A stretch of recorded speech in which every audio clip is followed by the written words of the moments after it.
Welcome to the Rotunda, the longest-running maternity hospital in the world and the busiest in Europe. It has seen the birth of almost 1 million Dubliners, and some 24 new babies are added to that number every day. Well done. Congratulations. It's a place of extreme highs and devastating lows. Please cry. Agony and ecstasy, all happening second to second. Lovely little fella. We're there for the most intimate of moments as people experience events which will change their lives forever. Yeah, the baby's almost out, come on. Events to be remembered and retold for generations to come. Well done, you're okay. Your baby's nearly here. Oh, here we go.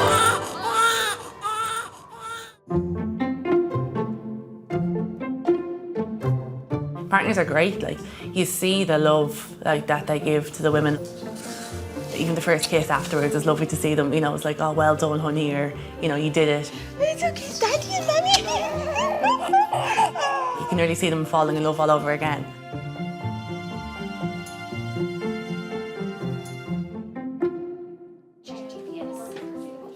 Sophie and Daryl are arriving in the delivery suite, expecting their first child today.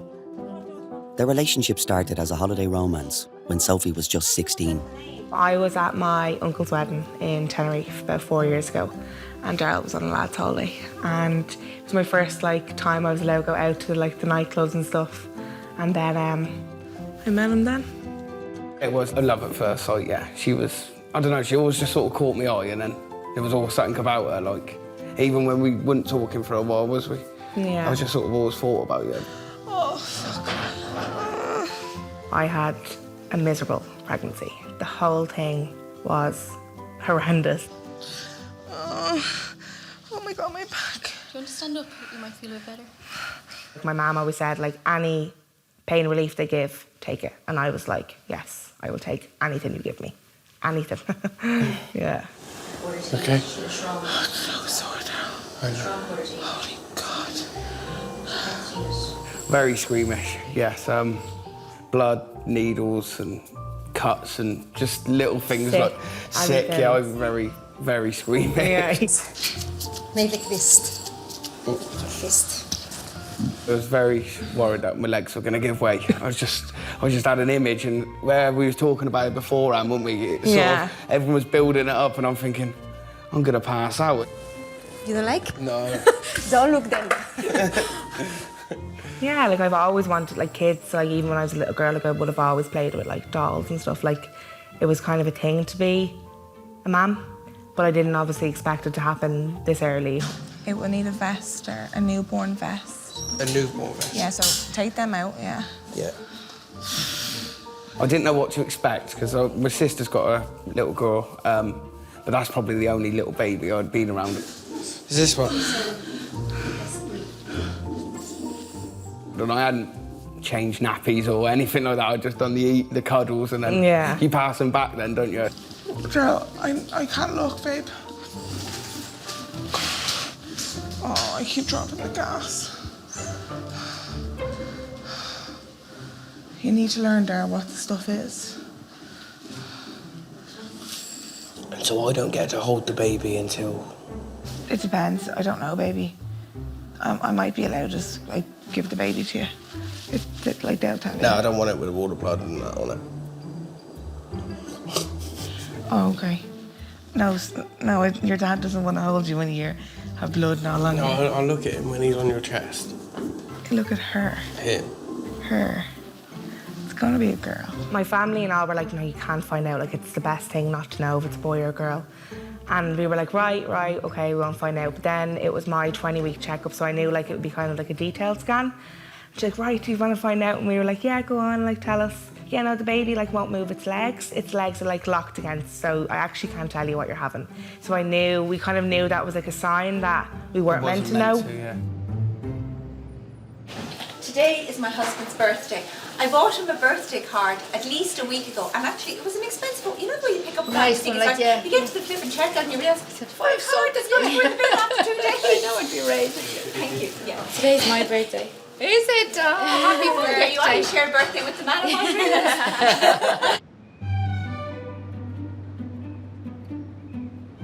of On their way to theatre are Ciara and PJ, who are expecting their second child. Their baby is in a breech position and they have opted for a cesarean delivery. When the couple first met online, they seemed to make a good match. Like, it was nearly like a social network more than just a dating website. So you could make up like quizzes and questionnaires, and there was a quiz, how punk are you? And I got 69 out of it. I thought that was really funny. On a dating site, the innuendo. So there was a little option of email the creator and sent a really embarrassing, corny email. And that was the start of things 13 years ago. Yeah. I was only actually looking for like a short-term relationship at the time. I was kind of like, right, I'm gonna see what this whole thing is like, and I'm like, yeah, you know, have a girlfriend for a couple of months and then another girlfriend and see what happens. And yeah, it's first 3 years married first now. attempt, yeah.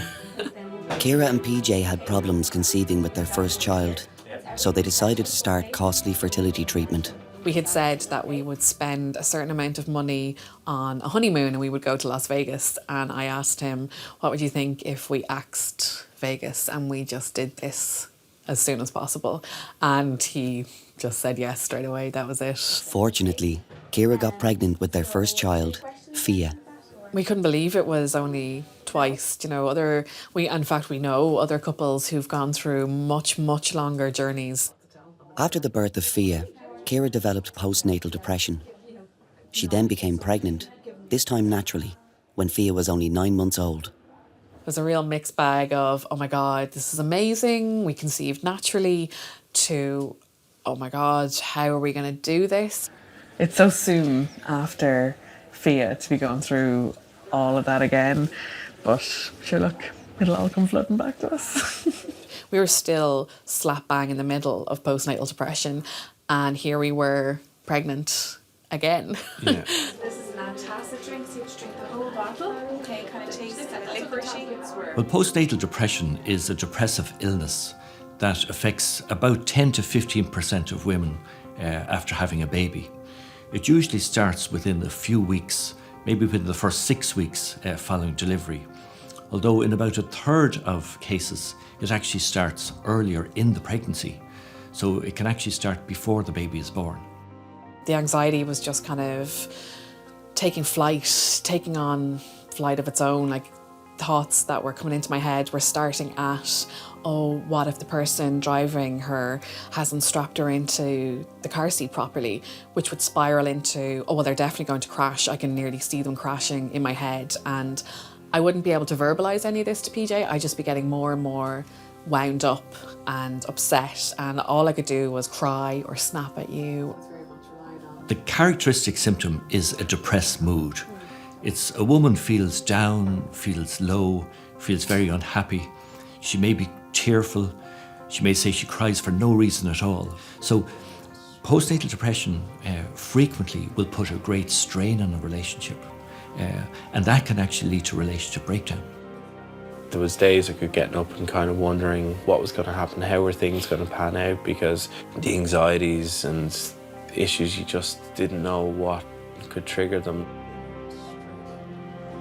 I had come to the conclusion that I shouldn't be in Fia's life for her own sake, and that was the scariest point, was to have those thoughts and those feelings and to be so sure. You know, it's really hard to explain how sure I was that actually this is the direction that things needed to go. Ciara started regular counselling sessions to deal with her depression.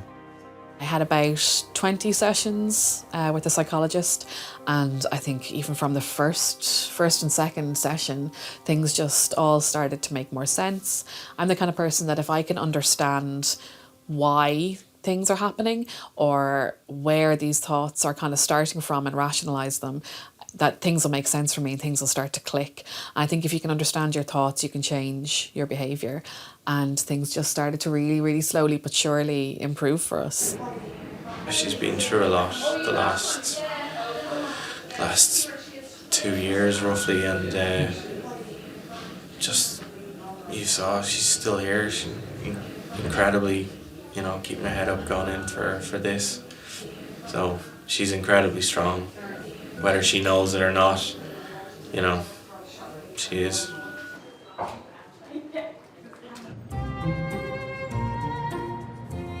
Midwife Veronica is checking how far dilated Sophie is. As with most first-time mums, she expects progress to be slow.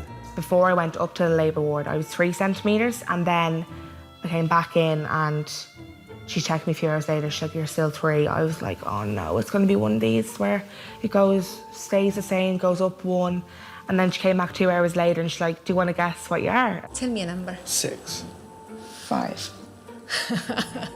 Well, I'm going to say 9. 9. You're joking. No. Yes. No. 9. We are expecting 1 centimeter per hour. In Sophie's case, when I examined her first, she was 3 centimeters dilated, and after 2 hours, she was 9. That's a huge progress. Okay. Yeah. You're a bit in shock, didn't you? Yeah. I thought you were laughing. I was just there Yeah, I put my face like. Yeah, I was just there like 9. She was like, "She's lying." I was like, "I'm 5. Looking disappointed, but no, I was joking. Yeah. We want a poppy for a girl, and I think she's saying puppy. Puppy, and she was like, "Puppy." How would you call a baby dog? Puppy? Puppy. Puppy. Puppy. And this is? So puppy is a dog, and then poppy. Puppy. Poppy. Oh, nowadays, everybody put like weird names to their babies. Poppy is the baby's name, and puppy is the little dog. And how do you spell the baby's name? Poppy, and puppy is Puppy. And for me, it sounds the same. I don't really get the difference. This here. So, Daddy. Daddy. Sorry. I have a work for you. Right. Wherever the lips comes, there's an alarm. I will let you know when it's alarming. Yes, I need you to press this button. Right. Because I will be in the other side. Right. Okay. Yep. A friend of mine, his girlfriend had his daughter, was it about 4 weeks before? But it wasn't the best birth. They had to sort of get the emergency team in, and so I had that in my head. You can sit down. Once you hear a beep, though, go. Yeah, you are going to stay with us. Yeah. And I didn't want to tell Sophie because I wasn't going to scare her. And she said, "Oh, did Tom's little girl come out fine?" And I'm saying, yeah, it was fine. And I'm thinking, oh God, I don't know what's going. Why are you panicking? I don't know. You don't have to push. I was giving it sort of the macho, yes, be fine. And then when it gets to like, you're thinking, oh, he's Jesus, like, "Oh, no, I don't know." Yeah.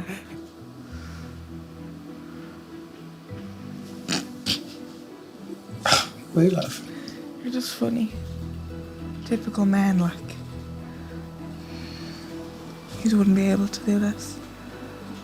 That's why we do it.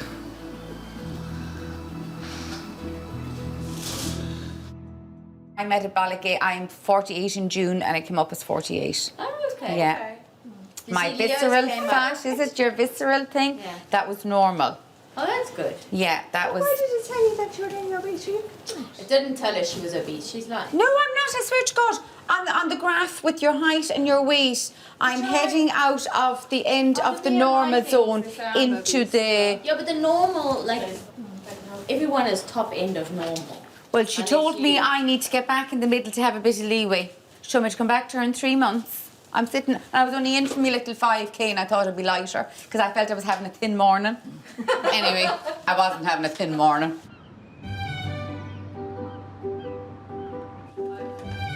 Ciara and PJ have had a new baby boy, who they have called Cuan. We heard his little cry, and I remember him being brought over to me, to my side of the curtain, and just touching his little face. And I just thought, oh, that's just all been worth it now.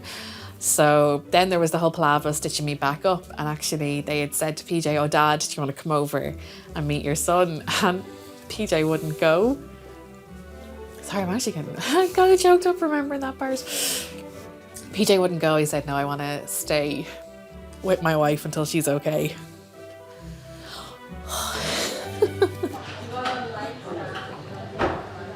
This is what all the fuss is about.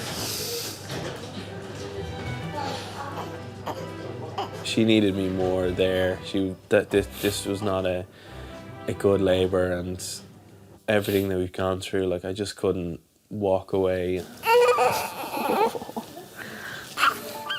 It's definitely had an impact. You can't deny that it's had an impact on our marriage. Certainly, we've both come to the conclusion that we would like to go for just some couples counselling, not because we're on the edges of splitting up, far from it, but just it was a lot to go through together and two different experiences of the whole thing. I have a wraparound service between the Rotunda's mental health team and my own mental health team, just to check in and make sure that there's no relapse, no new issues, just keeping myself well, basically. Just can't get complacent about things. As much and all as she supports and everything is in place and we have people, just still there will be that part of me that's a little bit over vigilant, just watching and just making sure everything is kind of ticking along.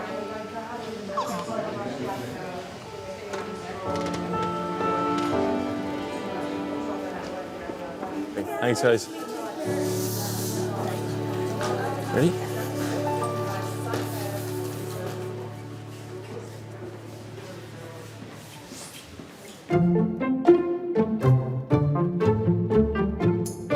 When I first started as an orderly, we had tables in the wards. It was a great thing because the girls used to go to their spot. There'd be only so many boiled eggs on the table. They used to dive for their boiled egg and their cereal and their bit of toast and their tea. But that's when they all had the chats. And then as soon as the babies start crying, they gradually go back to each bed. It was good fun in those days with the tables. It's 6:55 a.m. and after 7 hours in the delivery suite, it's time for Sophie to start pushing. Let me pull it, but you just hold the weight. Right, yeah. I won't be able to look down there. Don't look down there. I'm looking over there. My legs will go. Your legs will go? No, they won't really, but I just won't be able. Just don't look. No, I'm looking at that. Before I even started pushing, like she was telling me that now you could be like 45 minutes. You know, it's the average of women, especially their first baby, to be pushing for ages. And I was just like, I actually do not have the energy to push that hard for so long. It's a huge push, that's the one. Come on, honey, keep going, keep going, keep going, keep going. A little bit more. That's it, and again. 3 nose. Elbows out. Go. Sophie, elbows out, honey. That's Come on, it. Soph. That's it, keep going, a little bit more. You are moving, baby, now. Come on, honey, keep going. Okay, breathe, and 3 again. nose. I knew when she was like push, like I was giving it my all, like 100%. Okay, focus on the pushes, okay, honey? Go for it, Soph. Okay, so take a deep breath into the nose and huge push down. Come on, That's Soph. the one. Come on, honey, keep going. Come on, Soph. A little bit more. Keep pushing, keep pushing. More. That's it. Huge push down. Okay, and now relax. Oh yeah, I press the button. What was it, when it was beeping? Yeah, when it started beeping, you had to press Yeah. it to stop. Do you mind? She said, you gonna press that then? Oh yeah. Yeah, it was only one job and I didn't even do that wrong at one point, did I? Amazing push, I promise. You know, the head is almost to be crowning. Crowning means that the baby is never going to come back. Okay. And after this push, the baby is much better. Okay? Okay.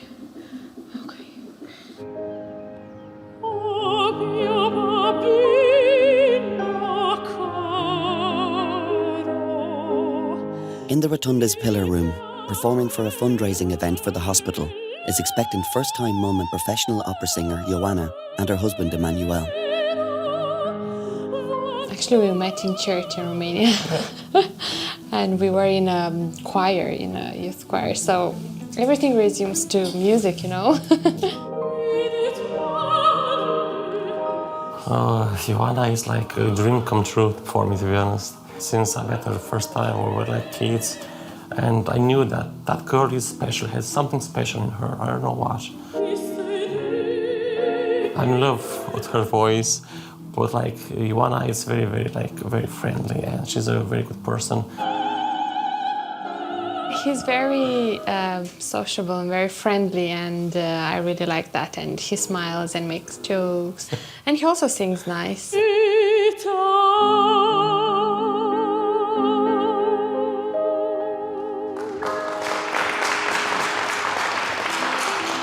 Joanna had been complaining of feeling ill, but Emmanuel had a hunch that something was up. No, it was like a strange feeling for me, let's do a pregnancy test, let's try it. I don't know, maybe it's not, maybe it's 1% chances, to have it. It was a nice surprise, actually, which I didn't kind of expect. I thought I had like a bug or something, a stomach bug, because I was vomiting and I didn't know I was pregnant. Baby will be doing a lot of headbutting, and that's great because that's going to get the colostrum down. It's going to stimulate the hormones. But the baby... At a Rotunda breastfeeding class, Joanna is studying up on the brand new world of breastfeeding your baby.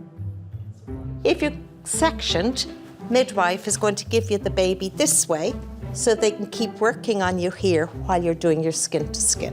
So it's no different. Joanna was concerned because she was having a section that maybe the baby wouldn't latch within the first hour of birth. So I did explain she could hand express if the baby doesn't latch immediately after birth. This is what I love about this group, because we'd have a mixture from mums to be from other countries, and we actually learn from each other. Our breastfeeding rates are quite high in the Rotunda. They're increasing every year. Just like in Ireland, our breastfeeding rates are increasing. Your right hand and placed on baby's shoulders, excellent, and take your other hand away. So bring your right hand right up to the shoulders, thumb under one ear. It's easier for me if a smaller baby, fingers under the other.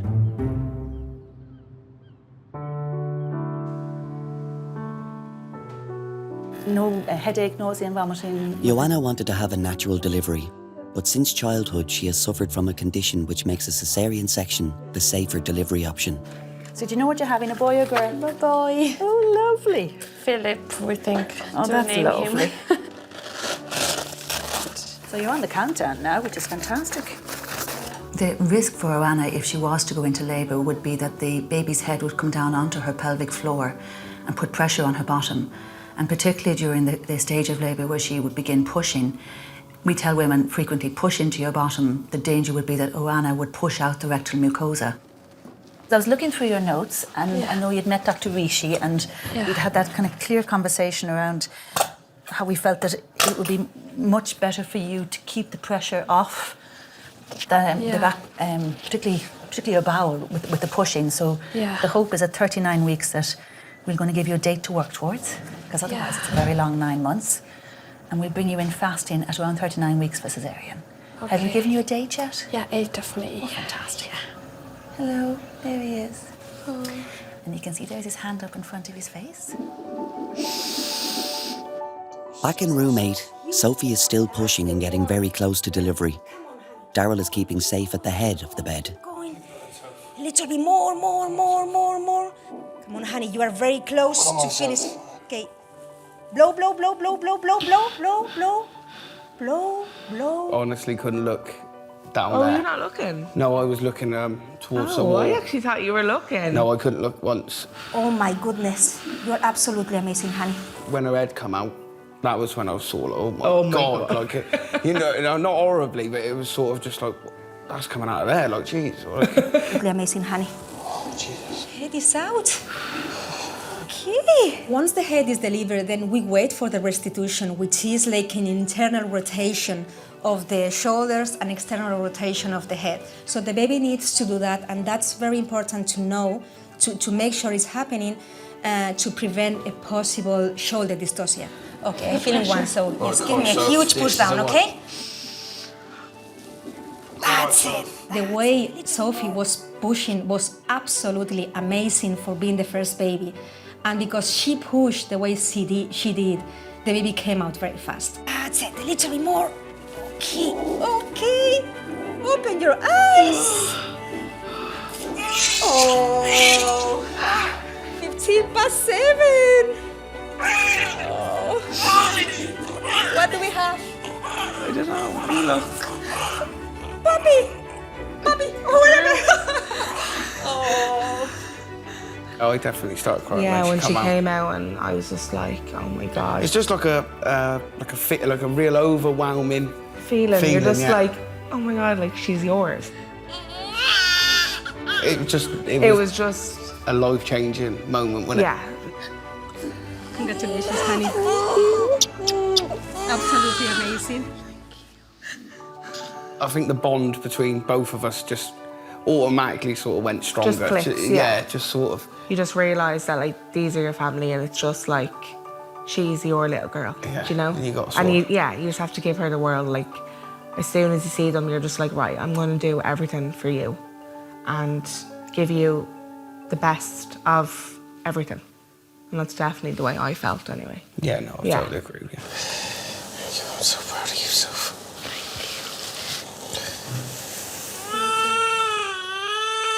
So, Papi.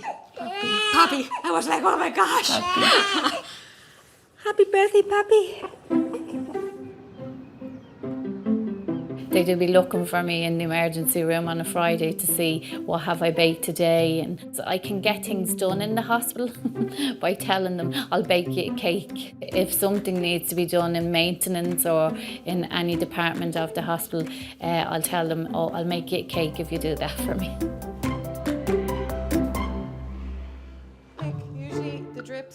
In the emergency department, being monitored are Slovakian Daniela and her Malawian husband Fred, who are expecting their first child together. Daniela had some set boundaries before she met Fred. Here we are, getting close. I met Daniela at work. He was my colleague, and I don't mix the business with love. We was the same level because I'm kind of nursing way and caring. She felt like she knew more than I knew, Anybody so she else, can tell yeah. me how work is done. And we have to keep them like the same way, like at home. Like when you take the clean plate, you put the clean plate back. So leave him alone. He has a GPS on. Don't worry, he knows navigation. She's sleeping. We had a date and we started going out. I think it's after 2 or 3 years, no, 3, 4 years that then I proposed to her and then we get married. Lovely, thanks Emil, bye. When Daniela came in, the waters had broken and we noticed that there was meconium in the waters. So because she wasn't in established labour yet, the obstetrician came to see her and they made the decision that they would induce her. The only reason we're inducing is because of the meconium. Otherwise we would wait 24 hours, but we can't wait when the baby's floating around in the meconium, yeah. from my nursing knowledge, I know what's going through because even the first daughter had the same, but water didn't broke, so it was the other way around. I was a little bit like scared, like if the baby will be like right, like everything will be okay with him. That's all. What kind of nurse were you? Or are you? General nurse, lovely. You were busy. By the time I went in, she had just started on the oxytocin drip and she had a few cramps but wasn't really in labour. Now, Daniela has never had an epidural, okay, so she's got a good pain threshold. Yeah. Typically, Eastern European women are very stoic. Their epidural rates are much lower than Irish women's epidural rates. So if you're meeting an Eastern European woman who's had 2 big babies with no pain relief previously, you kind of know they're well able to have this baby. Dad, Freddie, has gone downstairs to grab a few bits and pieces. He's going to get a bowl. We're going to get mobilising. Sounds like a plan. Try and shake this baby out. Fred has been in the delivery room before, on his first marriage, with alarming results. With my first child, I passed out. I was really looking forward to it, but the experience of seeing a child coming into the world caught me off guard. Hello. Hello. I'm Ailey. I'm going to look after you. All right, thank you. This time around, I say, you know what? I'm gonna make it through. Do you want to come up a little bit? Are you sliding down? Are you okay? Jesus, that's a strong woman. Yeah. Now, pull yourself back there.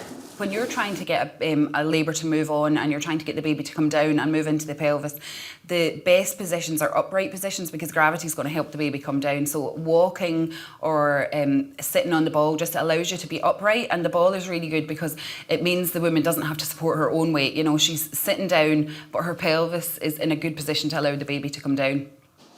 See, we have the woody floor, so it's kind of... Yeah. Have you been sitting on the ball?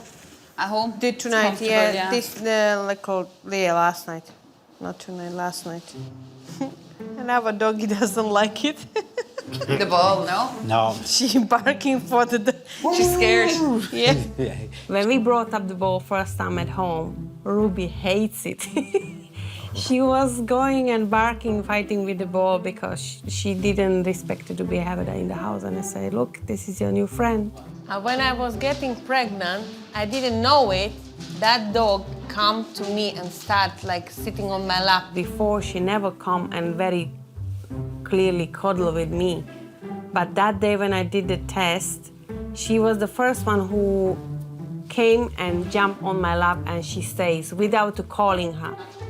And me and Fred, we look at each other like, what's going on? Then bingo. She knows. Then later on, actually, I read somewhere the article, like dogs from your output, like he feels like your status is changed and you're pregnant. He never before come and sit next to me. These days, he's sitting here, sleeping on my foot. Like... Well, hopefully it likes the baby. Yeah.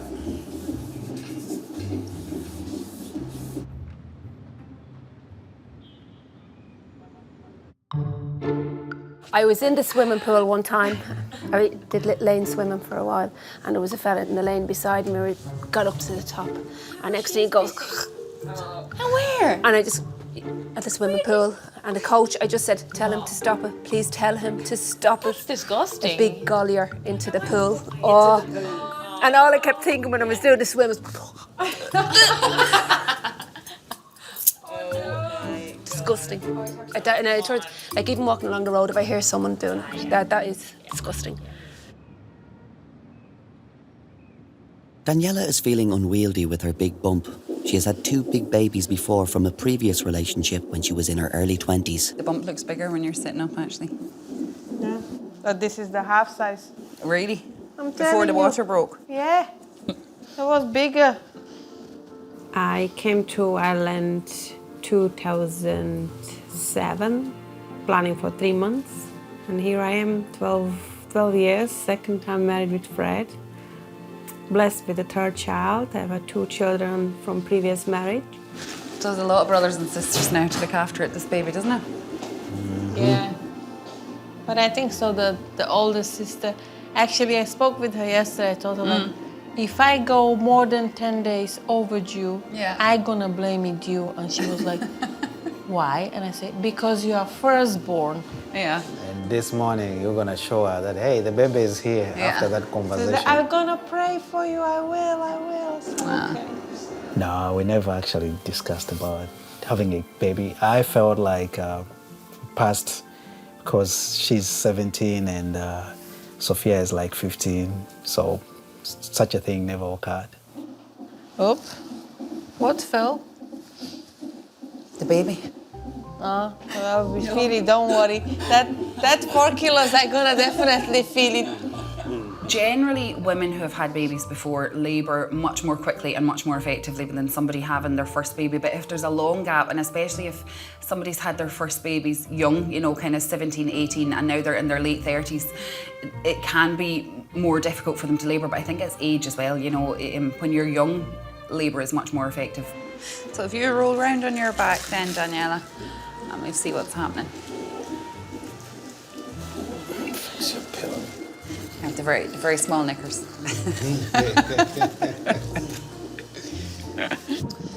Freddie, do me a favour, go in this cupboard, the top one. Open the doors right up and I'll show you. Now, see the thing that says Amni hook in the middle? This one, yeah, give me one of this one. I think there's still a little bubble of water in front of the baby's head, so I'm going to pop that one.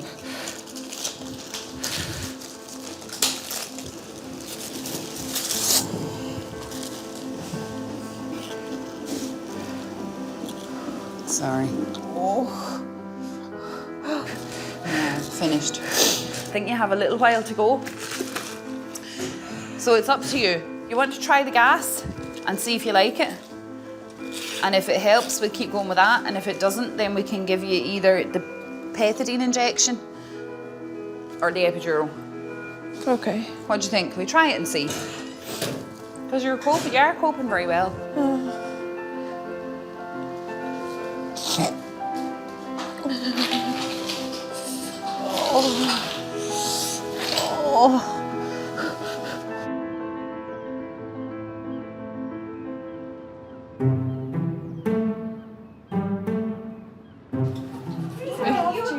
You look like Aggie there as a Kim. Which one?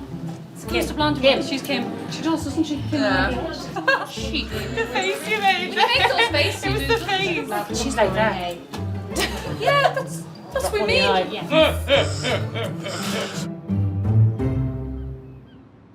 are you feeling? Good, yeah, I'm so excited. The moment has come for Joanna and Emmanuel to head to theatre for the delivery of their first child, and the excitement is palpable. Finally. So he will be the first boy in the family, and everyone is just delighted. Oh yay! There will be a boy finally. I need to drink all of it, yeah? Oh, look at this. I think so. Look at that. Hello, you. That's a nice one. Oh, yeah, just welcome in the world. Exactly.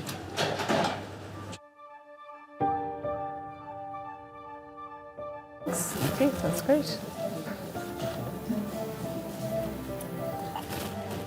Thank you. Ah, you might feel a little bit of a stretch there. That's great.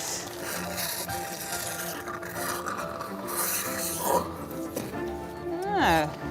No, drop the drapes a little bit so Mum and Dad can see. Oh my God, crying before we're even out. I can see him. Hello. Hello. Hi.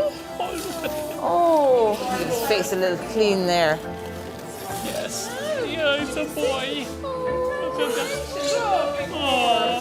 No, he's gorgeous. So cute. Oh, well done. Yes. Ah, good set of lungs like his mum. Is he going to be a singer as well? Oh, well done. Oh, you're gorgeous. Oh, look at. Thank you very much. Congratulations, he's fab. Thank you. Oh, look at him. Oh, thank you very much. Look at that. Yeah, Philip. Hello, boy. Oh, well done. Well done. You're very good. Any pain? No? No. You feel anything? Shaking a little bit. Yeah, it's quite normal. It's a bit cold as well, but it'll be fine. Yeah. 3.35 kilos. Ah, lovely size. Very good. Oh, look at him. Look at that. Yes. Oh, sorry. Yes, look at him. Look at these little fingers. Oh, look at that. Look at that. Yes. Hello, Philip. That's most amazing thing in the world, to be honest. Philip, Daddy. Yes. Bon appetit. Bon appetit. Congratulations. Thank you, you too. Thank you very much. I have a boy. Oh, wow, that's so nice, so cute. I know. Daddy's here. Yes. Daddy's here. Yes. One day I was going up to the NICU and there was a guy at the door trying to get in. He stopped me, he said, can I come in? I said, is your child in there? And I was going to swipe him in. He said, no, we just want to have a look. I said, what do you mean you just want to have a look? He said, at them. At him. I said, the babies, all the small babies. I said, it's not a zoo. You can't just go in and have a look at the kids. Like, he goes, can you not?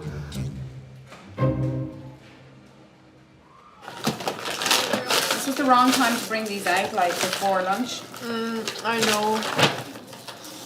But what can you do? And what can you do? Eat them. Yeah. Oh, I'm spinning work. What a waste. What a waste.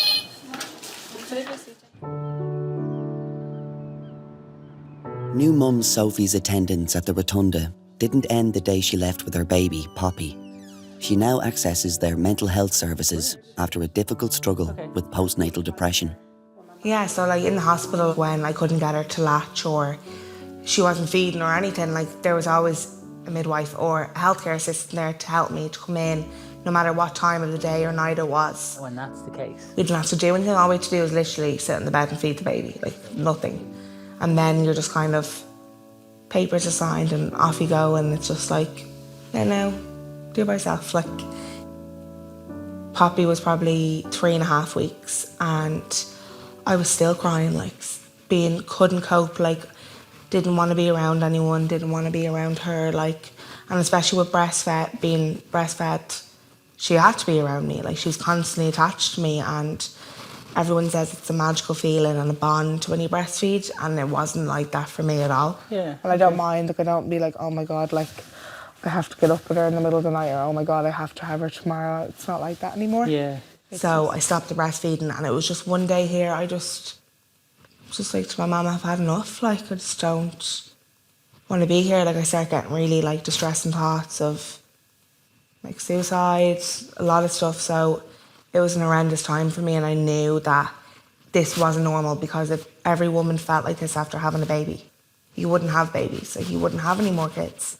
Definitely have, like, much better days, and I'm starting to kind of, like, enjoy things, like... I couldn't understand why she wasn't happy. Do you know what I mean? Like, I never understood, like, any sort of depression, let alone postnatal depression, and I'm sort of coming home and she's sort of not enjoying it as much as I am. And that not enjoying things, you know, it's a real core symptom of depression, and so to see that lift is really, it's really encouraging. Yeah. Society's representation of pregnancy, motherhood, is completely at odds with the lived experience. With my generation, like my age group, all I did was look at Facebook and Instagram, and it was these mums that had babies same times as me, and their figure was perfect, and they were... A pregnancy can be very challenging for a woman. She may feel that she has to live up to certain expectations, that she cannot complain, that she cannot say, I don't feel great.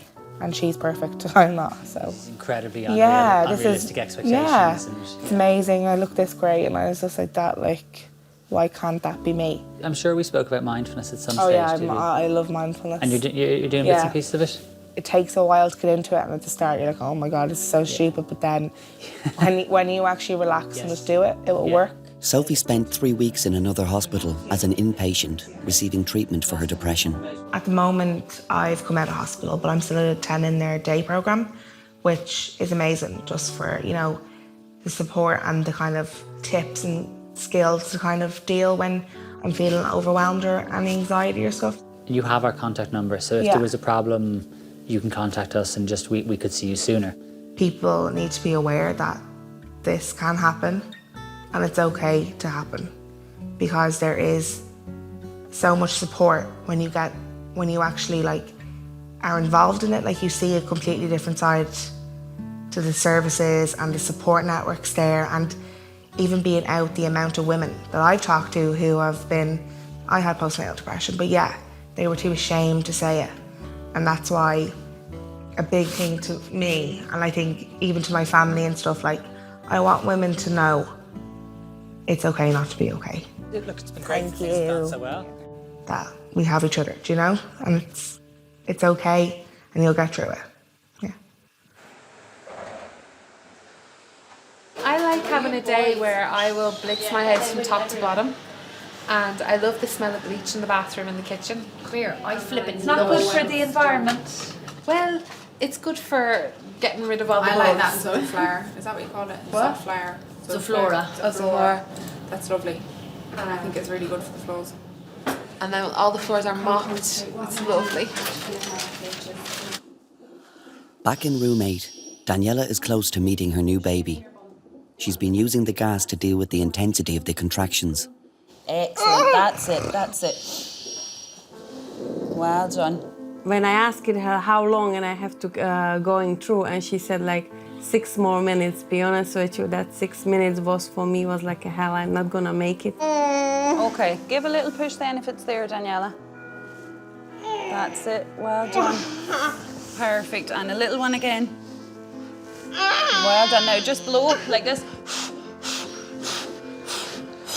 Just blow, blow, blow, blow, blow, blow. Just blow. Perfect. Well done. Now, that's the worst bit, okay? That's your baby's head. If they're labouring with no analgesia, you get a feel for them, you know, they go into their self and there wouldn't really be vocal communication anymore, you know, it would be more reading her body language. So the baby's coming actually, give a little push down.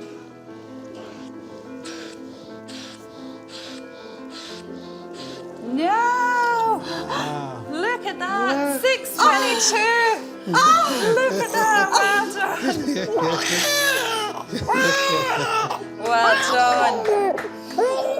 Well done, Daniela. I can't prescribe, but there was as well like love for the first view. Like when you touch it and you see it, like he's fine and he's here. Mommy was hours. Well done. You were very good.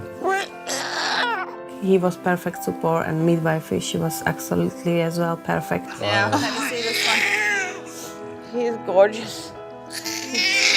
Well done. I know. Like very excited when I saw him, and from the first time my eyes caught him, I felt like it was a healthy baby. So I thank God for that.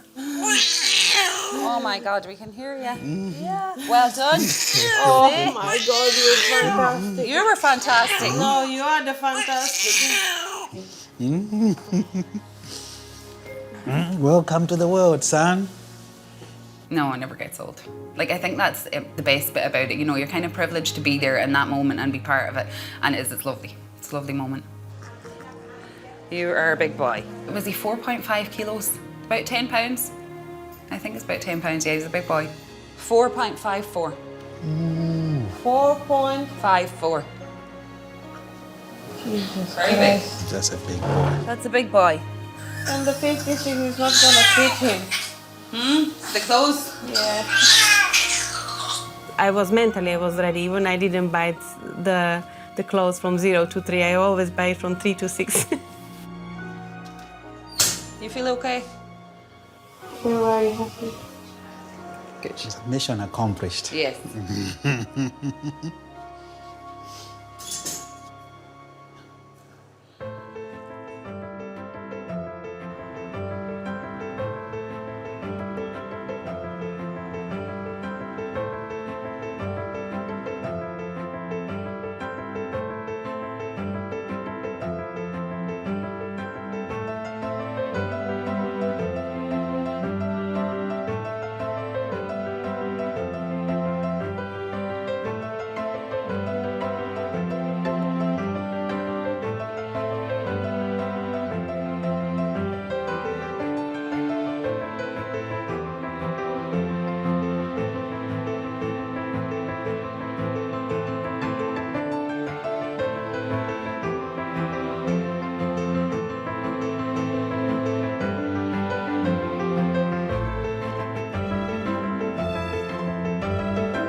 Welcome to the Rotunda, the longest running maternity hospital in the world and the busiest in Europe.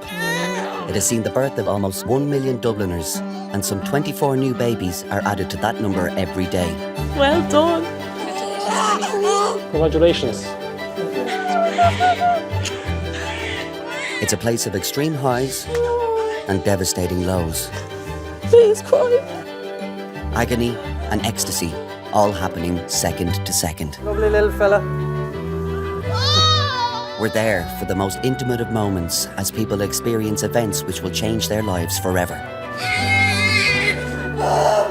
Yeah, the baby's almost out, come on. Events to be remembered and retold for generations to come. Well done. You're okay. Your baby's nearly here. Oh, here we go.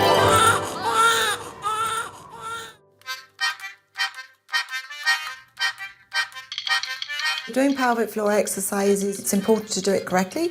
So when you do your pelvic floor exercise, it's an inside muscle. So you only squeeze the muscles inside. So nobody should know you're doing your pelvic floor exercises. You shouldn't be holding your breath. You shouldn't be going up and down on your buttocks. So you squeeze the muscle from around the back passage and bring that feeling forwards and upwards. Keep breathing and no one should know you're doing them.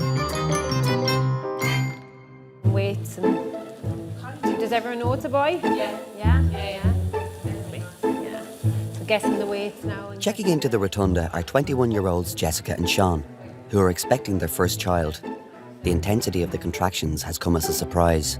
I would have liked to have thought like that I had like quite a high pain threshold, but it didn't turn out that way. Do you know what I mean? Like especially in a class, like give you all the breathing exercises, but that just goes right out the window. Like it's the last thing in your mind. Come up.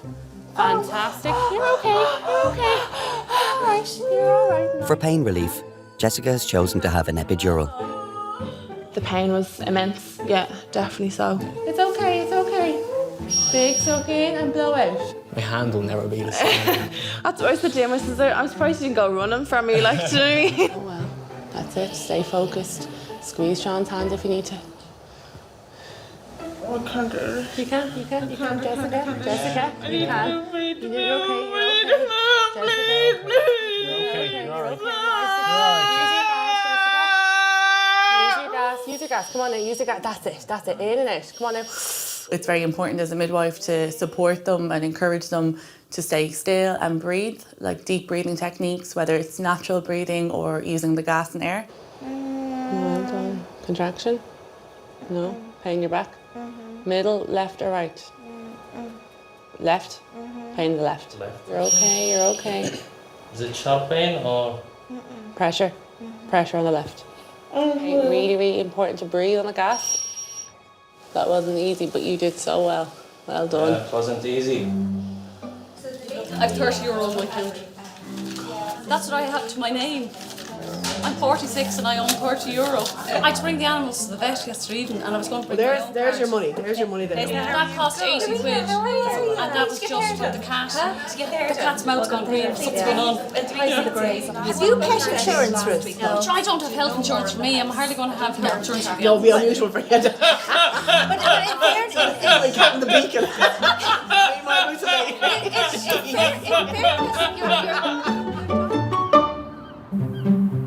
We work in Tesco's. That's how we met.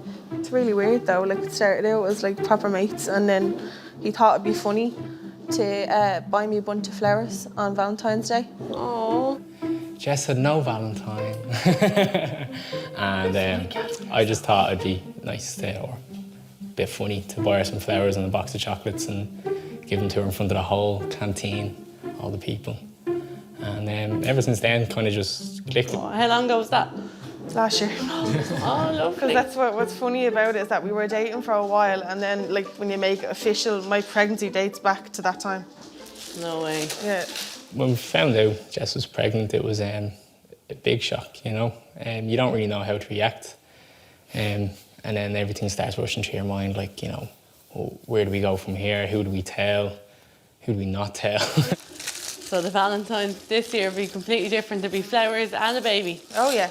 But you have to get flowers. So make that a ritual now every year. Flowers and roses as a little joke.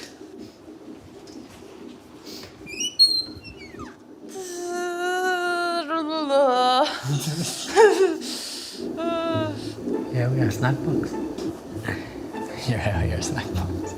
All I'm thinking of is cold toes, cold toes.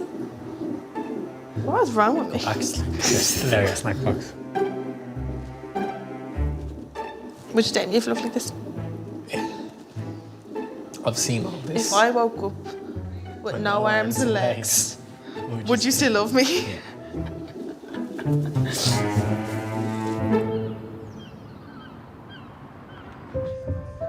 Brazilian couple Alina and Tiago are expecting their second child together.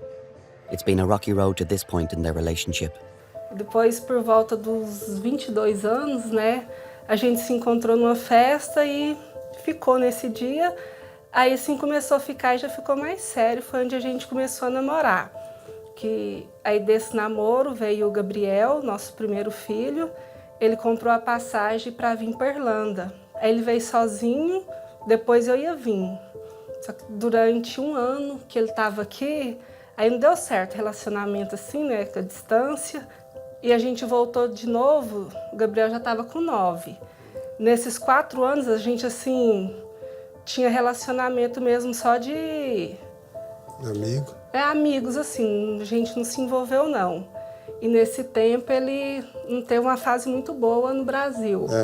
Me envolvi com droga, fui bem no fundo do poço mesmo, então eu cheguei até a me internar numa clínica de recuperação.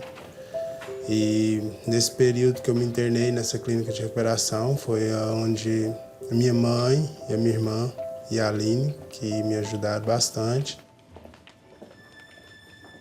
Alina has an appointment at the Rotunda's maternal medicine clinic. So I'm just checking, Alina, that... She's had a very precarious and difficult pregnancy so far. At 24 weeks, she was rushed into hospital. Teve dia, eu acordei engasgada, fui no banheiro, tossi e saiu sangue.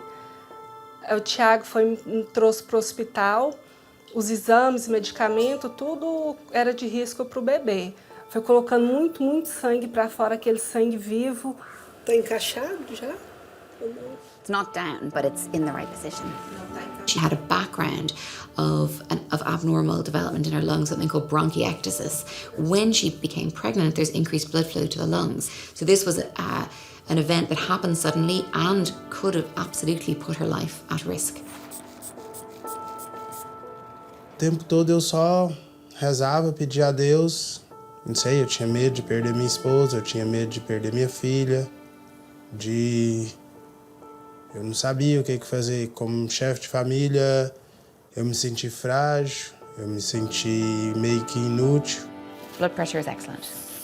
It's normal, yeah. Alina needed emergency surgery at a general hospital to correct the problem. Unfortunately, she suffered a stroke during the procedure and went temporarily blind. Because that's important to keep an eye on your blood pressure, particularly because of what happened with your vision. As pessoas, quando vê ela, perguntam, nossa, mas você já teve um AVC? Ainda a gente fala, não, ainda continua, mas assim, ainda não acabou. Mas com fé em Deus vai dar tudo certo. Já tá dando certo e vai dar certo até o final. Né, irmão?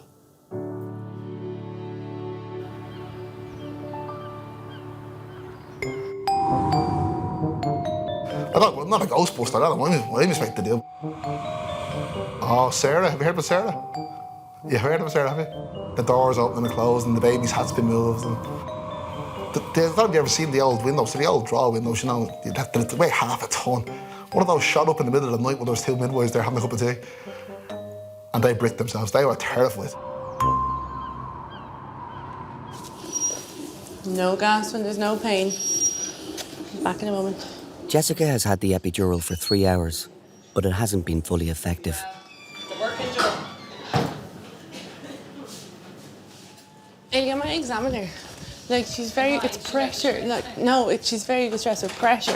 Like, she was 6 centimetres an hour ago, only an hour and 5 minutes ago. She's contracting. Where was the H when she was 6? -1. Sure, get her. What's it? Get her to my wife. Oh. She's asking for you. You're okay, honey, you're okay. You're okay.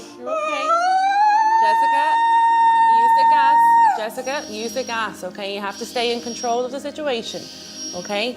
Really slow breaths in and out. It was heartbreaking at moments, but you have to be calm and kind of persevere so she can be calm, because the last thing you want is for her to get stressed out, you know? Well done, I'm sorry. Fantastic, okay, well done. Nice slow breaths in and out. So your baby's lying with his back to your back, okay? If you can imagine right now, he's lying like this. He's looking up to the sky, okay? The wider part of his head is trying to descend into the pelvis. But unfortunately, in this position, it's just gonna be really tough to get on top of the pain relief, okay? Keep using your gas. She was just so tired at this stage. She was exhausted, she was in so much pain, she was emotional. And, you know, she kept saying she wanted the baby to come out there and then. This Pat, is it? Sorry for disturbing you. Can you come and review a lady in room 9? She has an epidural site, but it's not working. The anaesthetist is senior. I never thought it wouldn't work the first time. Like, you know, you don't think things don't work when you're in the hospital, but it just didn't Stuff work. happens. Yeah, and it didn't work, and that was kind of scary. Well done. That's fantastic. In less than 5% of cases, the epidural isn't fully effective. It does happen. Epidurals don't always work, you know, and it can be very traumatic and stressful for the lady because the idea of an epidural is pain relief and pain-free. And when it doesn't go to plan, then, you know, that can be very distressing. Oh. Well done, you're okay. Hey, sorry. You're doing great, love. You're doing great. She got a second epidural. It's called a combined spinal epidural. So it's a little bit different. It's a spinal epidural with an epidural, so it works quicker. Is that okay? I'll go for some break, some lunch, okay? The pressure is normal, honey, okay? I've taken the gas away. Pain is gone completely, though. It's just pressure, I promise. Super. And if the pain comes back, you know where the button is on the epidural. Okay, you're the best. Well done. Thank you very much. You're very welcome.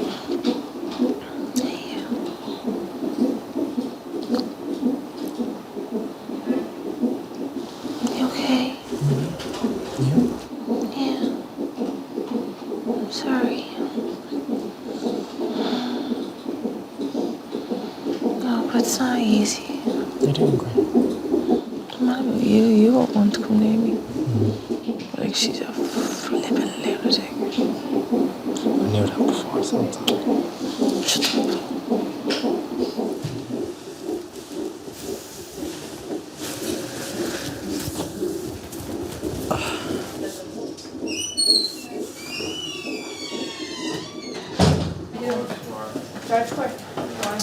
Doing what?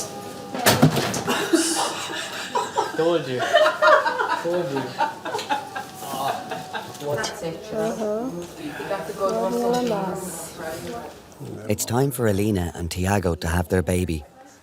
Alina's medical history will impact on the form of delivery. As Alina has had coughed up blood from a bleeding blood vessel in her lung, anything that might increase the pressure to that area would be worrying. And so therefore a long labour perhaps would put more strain on that area.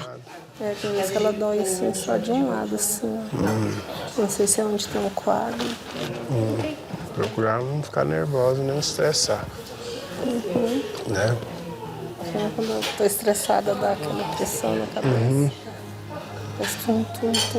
Aqui, É tipo um coração batendo na cabeça.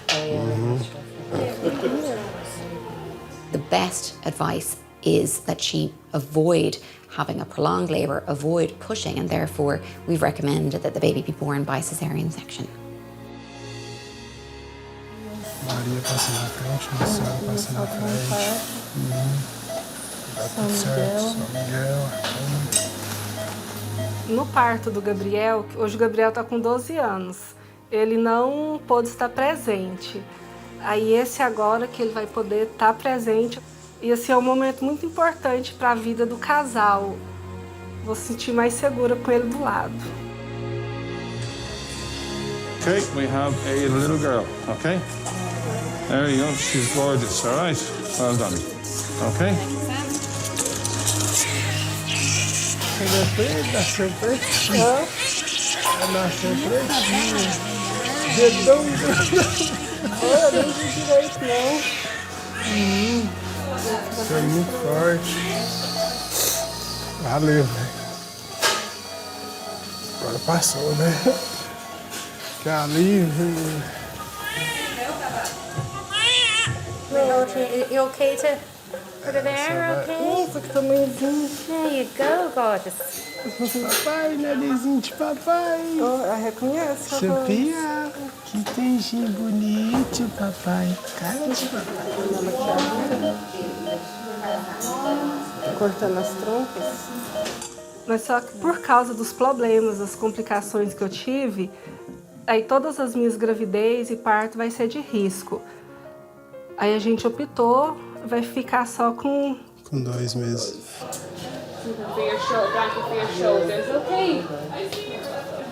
Uma guerreira, já veio lutando junto com a gente E é isso aí, a gente tem uma gratidão imensa a Deus.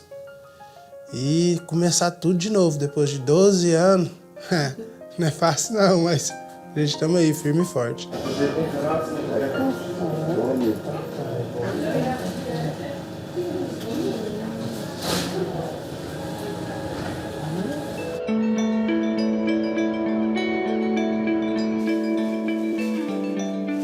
Excuse me?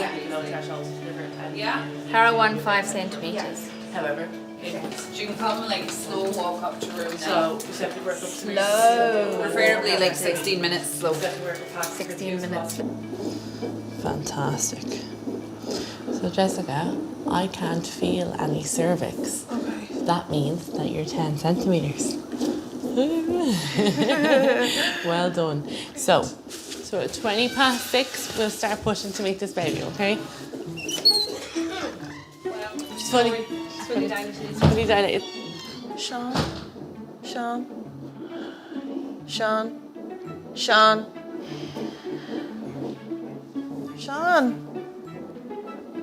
Sean. We're 10 centimeters.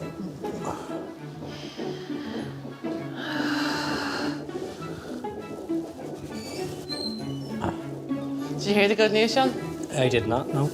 I told you, 10 centimeters. I was asleep.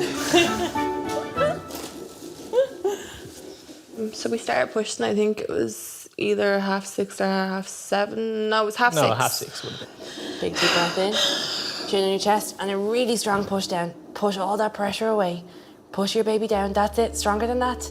Stronger than that. Keep going, keep going, keep going, keep going. Stronger. I think it was only every 1 in 3 pushes. I think I was actually getting something out of it, like where the baby was actually getting pushed down and stuff. Really strong. Keep going, keep going, keep going. Tried all different positions to push, like on the left side and the right side. Fantastic. Well done. Catch your breath. And it just got to that point where it was kind of going, okay, right, you were coming up on about a 45-minute mark. Nothing's really happening still. That's when I said to him, I said, like, I'm actually starting to get a bit worried now, like if there's something wrong. I'm just going to check your temperature there. Just the baby's heart rate is getting a little bit high, and sometimes your temperature is 38, so it's quite high. Okay, so there's only so long we can leave you. If you're really hot, you can imagine that inside the baby's even hotter, and it's not a great environment for them to be in. And the heart rate is starting to get a little bit high, so I think that we give the doctors a shout, and they might give you a hand. Yeah. Is that okay? That's perfect.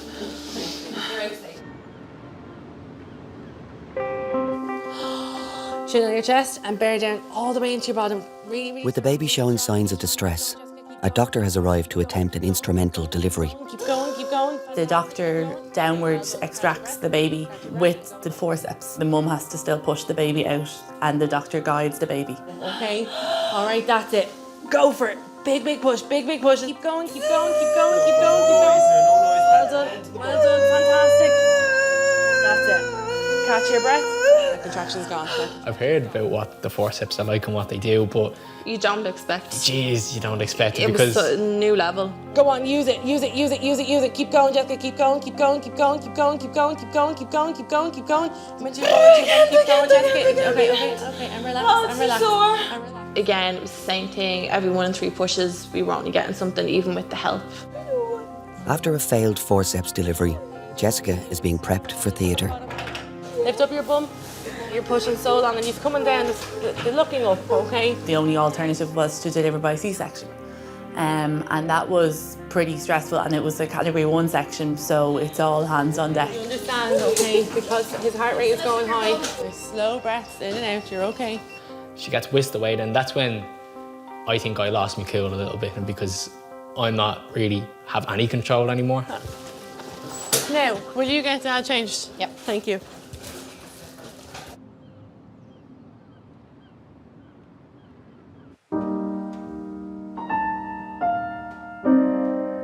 We use incubators in our neonatal intensive care units for several reasons.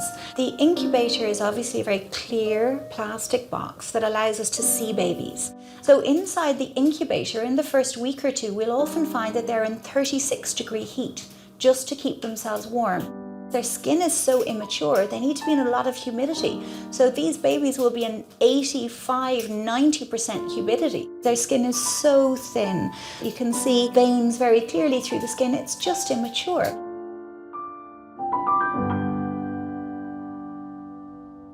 Downward dog. Is that what you're doing? Yeah, I'm doing a hiccup. Oh. Is that because of air or something? Parents of 4, Aileen and Rory, have been keeping vigil at the incubator of their premature daughter Emily since her delivery at 26 weeks gestation. Little baby Emily was running into some problems before she was delivered. She was smaller than we would like and not growing terribly well. And although there are risks associated with being born prematurely, there are times when the balance of risks is in favour of bringing somebody out and bringing them to the NICU, delivering them early. Good girl. Good girl. Yeah, she had 18 mils of Air in her, I know. That's what's the CPAP belly. Yeah. Once they started, you know, the section and the baby was coming out, they did the delayed cord clamping and you could just hear somebody shouting out 10, 20, 30, and they got to 50 seconds, and then there was this tiny, tiny little squeak of, you know, I just remember looking at you going, that's our baby. You know, the baby is alive. She's sucking her thumb. Yeah. Good girl. We had been told if we get baby out of the theatre and into the NICU, it'll be minute by minute. So our first hurdle was to get out, firstly to get baby out. Yeah. To make sure baby's okay, and then get baby as far as the NICU, and they would take it from there, and they were going to call us when they had baby settled. So that was that was her birth. Emily was born more than 3 months before her due date and weighed just over 600 grams. Some of my tears have been, you know, like at home, have been about, I should still be pregnant. I should be waddling around the place and saying, oh, you know, like, I'm tired. In a way, you do feel as if she was just taken away from me, and because you can't hold her, which is your just instinct as a mammy, is just to hold her and to try and, you know, make her feel better and soothe her and calm her, and I can't do what I should be doing. Oh, and now you start to wriggle again. You're wriggling. Yeah. Okay. That's okay. Don't forget to breathe. Oh, that's all right. Premature baby can have two kinds of problems with breathing. The first one is that quite simply they forget to. The basic stimulus that comes from your brain telling you to breathe in and out is a little stop-start in babies. The second big group of breathing problems that premature babies have is because their lungs are immature. Emily was very tiny, but she was also just a little over a half of the way through pregnancy. Her lungs were not like the lungs of an older child, and they don't work as effectively or as efficiently. I just tend to watch the monitor and just see it constantly, and the main one at the moment is her respiration, so it's the number of times she's breathing. If she forgets to breathe, then it brings everything down, so the heart rate, and she's actually done that now. She has. Up you go. Good girl. But you have to breathe, don't you? Now, somebody going to come over? Come on. Come on, Missy. Come on, you were doing so well there for a bit. Oh. With Emily's oxygen saturation levels dropping fast, neonatal nurse Marilyn stimulates her to restart her breathing. She's been up and down all day. Yeah. Oh. Another factor making it hard for Emily to breathe is excess air in her tummy due to the CPAP breathing assistance machine. Marilyn eases this by using a syringe to suck some of the air out. Oh.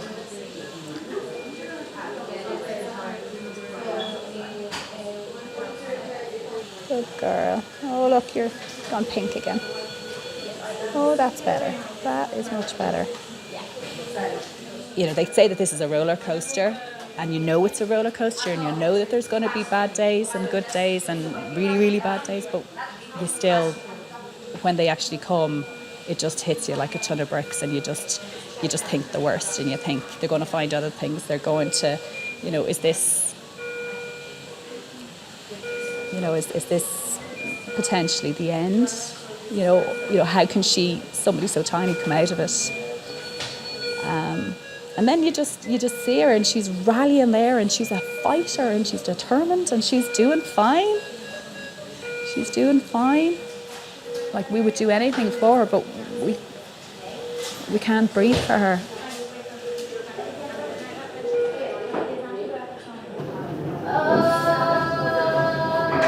Jessica is being prepared for an emergency cesarean section after a failed forceps delivery.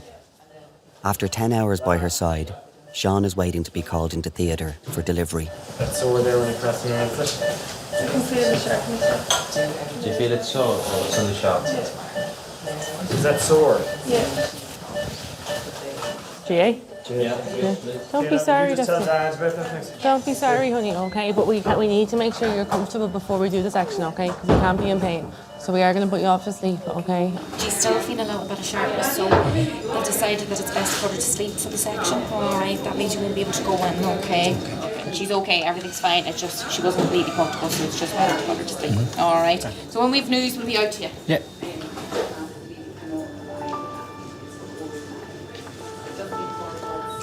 Alright guys, knife to skin. 7:52. Waiting outside the theatre, that was very scary. It was one of the scariest things I think I ever had to think, because you don't know what to be feeling. Like, I'm just sitting out there and just waiting for anything, I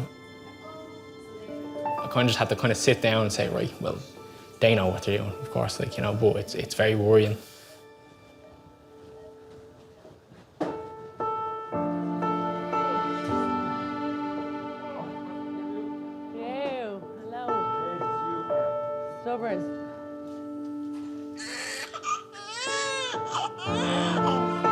I remember just the first thing I heard then was him crying. And that was like the most relieving feeling of my life. Like, you hear nothing and then you just hear this little baby crying, he's all right. And then you can see him just through the cracks of the door and off stuff, getting cleaned and everything. And it was great. Sean, look who's here. Look at you. Congratulations. Well done. There you go. There's your little man. He's perfect. Look at the lips. It's beautiful. Well done. Well done. Have a seat there behind you, just with him. Just well done. Have a seat. He's absolutely perfect. He's really big. Yeah, he's really big, but he's perfect. There you go. Look, if you stop crying there, because you're holding him. Well done. He's perfect. Hey, buddy. How are you? Yeah, I'd be browned off as well. Took your time, didn't you? Didn't you? Yeah. It was absolutely amazing, just that moment of fear, really, and then just for it to all be just washed away in a moment. It was great. Okay. Come on, mister. What's your name? Rory. Rory. Rory, yeah. Oh, lovely. Come on, Puddin'. Get a seat.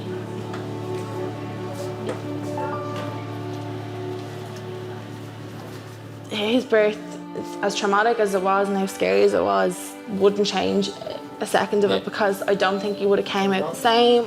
I mean, everything happens for a reason.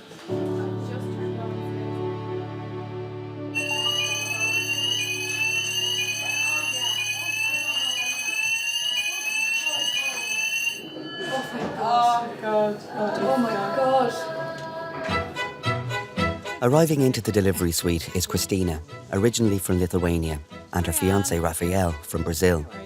They are hoping to meet their first child today. I'm looking at your notes here. Christine, I'm Anne, lovely to meet you. And Raphael. I'm Raphael. Raphael, lovely to meet you. So come on in. Thank you. She landed in 3 centimetres, looked very calm, asked her what she would like to do as regards pain relief, and she said she'd have just the gasp. You're doing really well, and you're not even vocal. Like most people are quite upset at this stage. Can't wait to meet him. A little boy, is it? Most ladies will be quite distressed even at 1 centimetre. So she was very quiet. Raphael, Yes. your spelling of your weight, let's see, is it here? Raphael. That's Yeah. perfect. I think that was the spelling of one of the turtles, was it? Yeah. Yeah, because I was just thinking that was sort of popular when I was. You're probably one of No, the few ones that came up with the turtles, because usually people remind of Caravaggio, the painter, Italian painter. Oh yeah, that was the Middle Ages, wasn't it? Yeah. I'm not that old yet. So where did you meet? New Year's. New A Year's New Year. Eve. Oh, very good. I went on New Year's for to Lithuania. Lovely. I met there. You met herself. Her, yeah. As most people have been doing lately, using those apps to, matchmakers, things like that. And I used one of them, came across her profile, and then we started talking and said, okay, let's meet. Oh, I better close the door. It's like being in O'Connell Street, isn't it? Then I went over to her house, collect her with my friend. She just got into the car. She had never seen me before. I looked at her, you're crazy. Like, how come you come into a car with two guys you never met, going to a neighbor city? She looked at me, you are crazy. I'm in my country.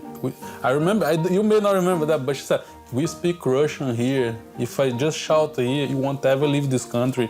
And I got scared. Because when I lie, it is stronger.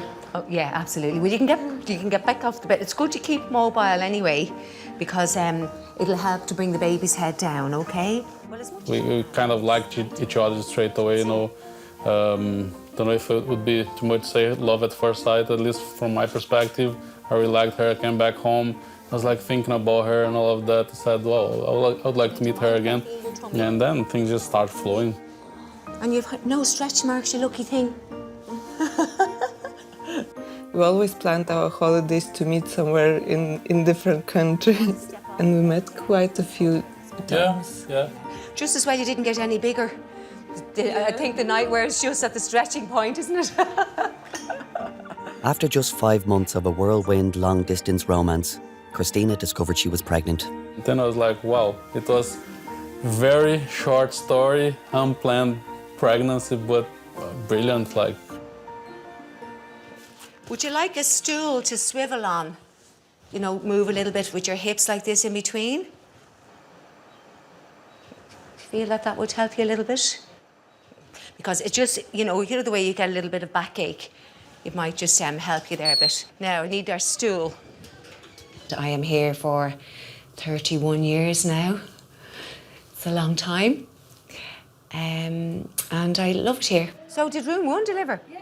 Oh, yeah, room Ah, yeah. that's great. Room 1 had an SVD. Oh, I'm delighted. She had a previous section, hadn't she? Oh, I'm delighted. What did I come out here for now? The babies are still arriving out the same way as they always did. I came out for something. Oh, the stool. Yeah, there we go. And it's dangerous going outside that door, do you know that? You go outside the door and you're asked about 20 things.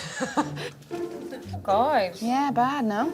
Look at that, so dry. That's fine. Cracked and bleeding.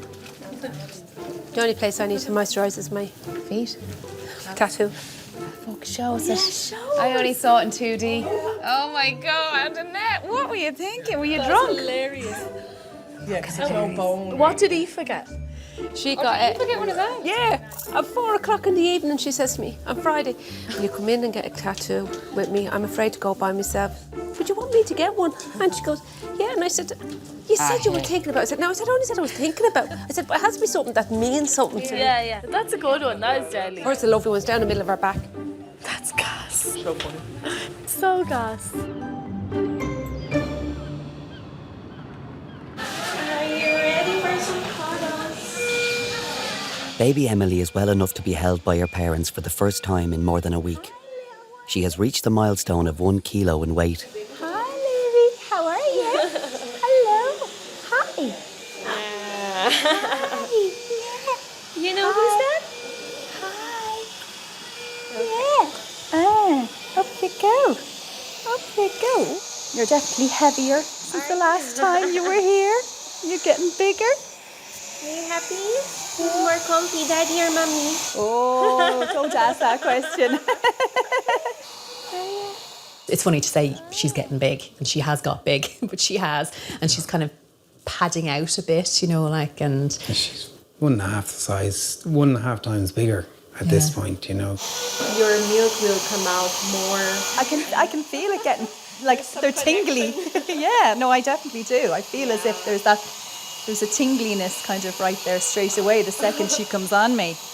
It's extremely important for preemies to have colostrum and to have breast milk straight from the mother. So I have been expressing since the recovery room. Your big brother was 4 kilos when he was born, so you have a long way to go to catch up with him. The other hand is over just there. It has the cannula in it, so I think it's heavy for her to move. She's had a sleepy day. She hasn't really been wiggling. When she was very small, she'd put on 50 grams over a day.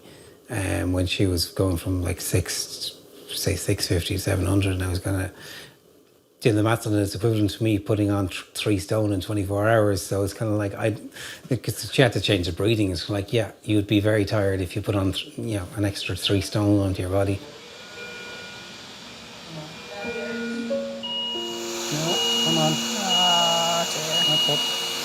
Up you go, missus. Come on, up, up. Good girl, you're going to do it, aren't you? You're going to do it. Oh, little lady. I don't think that you're ever out of the woods in the NICU. Anything could happen at any stage. Have you earned your chum? Oh, have you? You think you're doing okay, and I think We're still day by day, and we it's are 8 weeks later, so. Look at that air. Oh, yeah. Now, I have her. you have her, and I'll... Yeah, hey. No. Did you enjoy it? Hi, little lady. Hi, little lady. You get them out. It's great to get her out. I can feel my chest is all red from where she was. So, hold on to that for another little bit. I remember the epidural only came in on my last baby. And you kept him for 2 weeks after your section. No, only 5 days. People died of like clots in their lungs and everything because they were immobilised, stuck in bed. Like you stayed in for nearly 7 days after vaginal delivery in those days as well, So now they're barely in 12 hours in a home. If even some of them are gone after 6. They've had to come in a few hours. Still 3 centimetres dilated. Christina had been hoping for a quick labour. Usually when you're at the 3 centimetres, Christina, it's normally about, you could say, up to 12 hours before you'd have the baby. But only nature will, God will know, okay? You might be one of those ones that will go quick enough. But usually we say 1 centimetre an hour is the way. So, I mean, you've 7 more to go, you had when you came up. It doesn't just drop out. Or like on the TV, on the TV it says, oh, the waters are gone. And then they say, oh, yes, give us a push. And you hear a big scream and out flies the baby. Doesn't happen like that on the first. Maybe on your 2nd or 3rd, if you're lucky, not on the 1st, okay?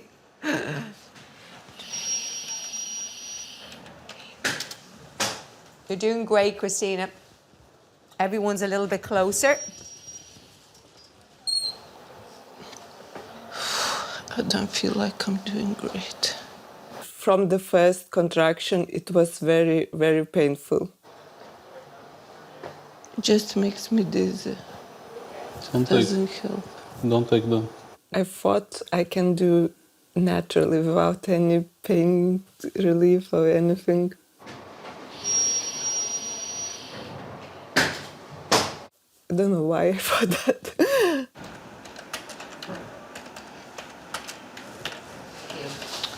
Can I have a epidural? You can, of course. You feel you want to go with that, do you? Okay.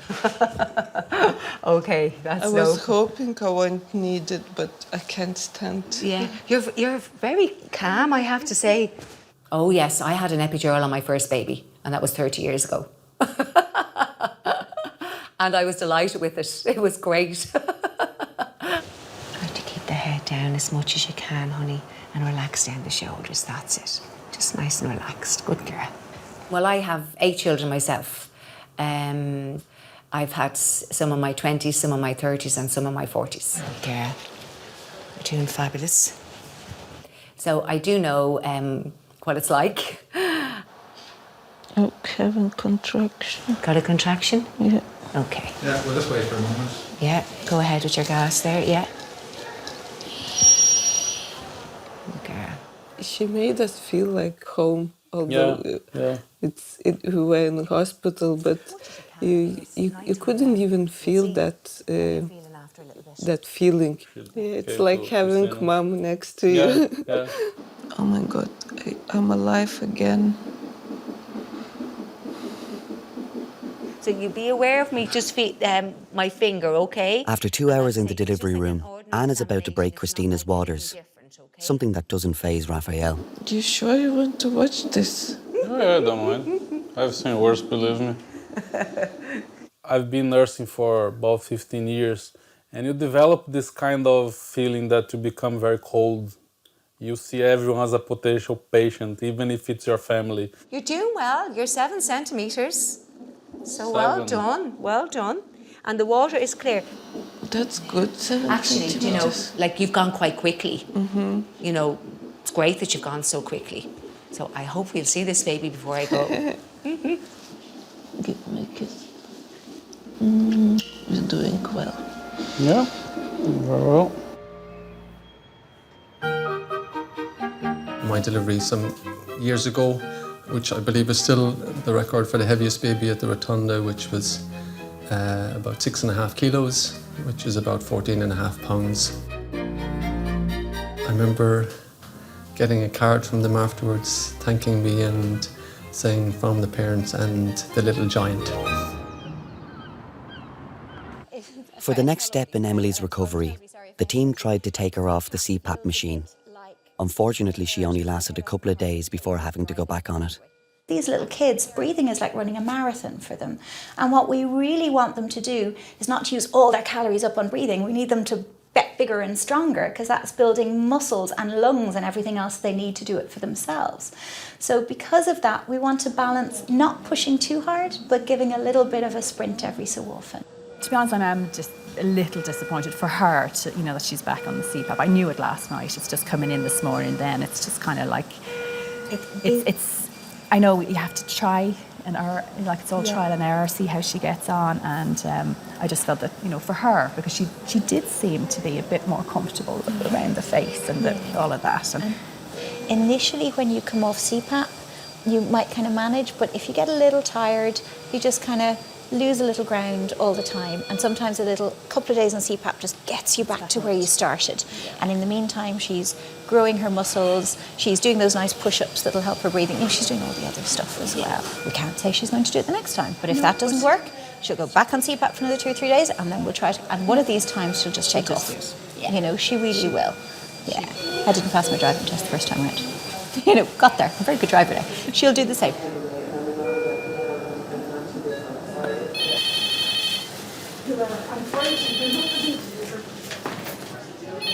Hello, labour ward Ruth.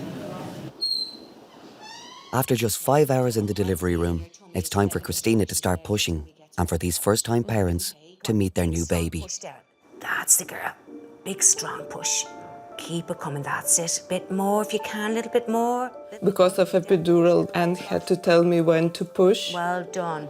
Well done. That was excellent. Yeah. That's a hard job. Brilliant. And again, fill up again. Big push down again. Well, I tried as hard as I can. Oh my goodness, keep going with that push. That's really good, Christina. You have to keep pushing for a long period. Well done, honey. Keep it going. I try to keep pushing until the end says enough.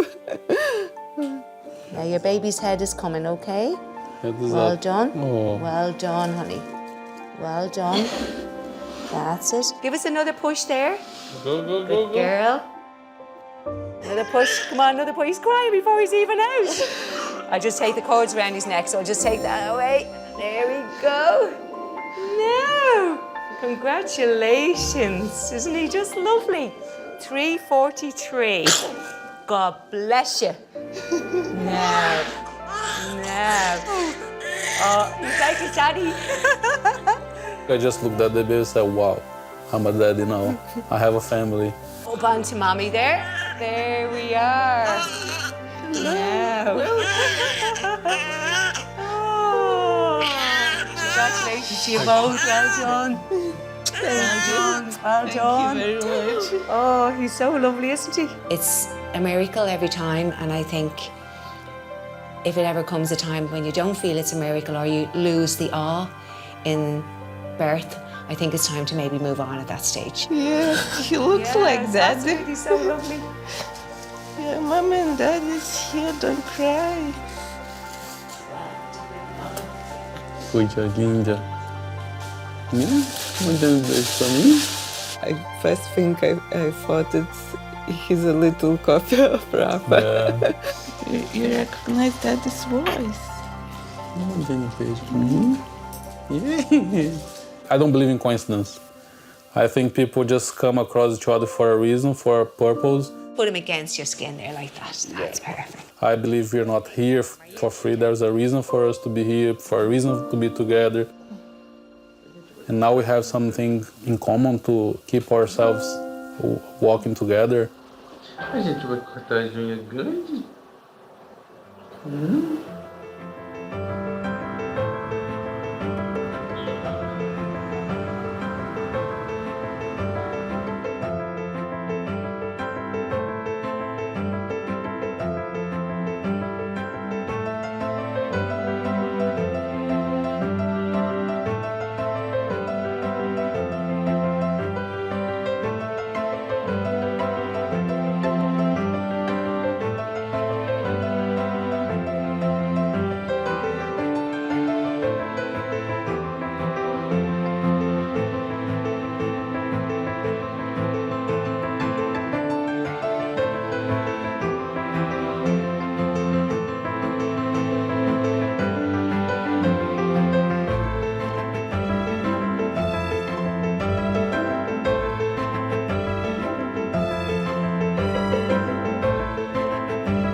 Welcome to the Rotunda, the longest running maternity hospital in the world and the busiest in Europe.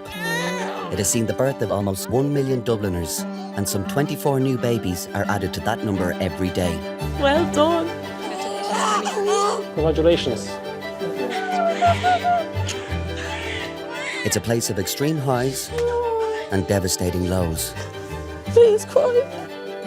Agony and ecstasy, all happening second to second. Lovely little fella.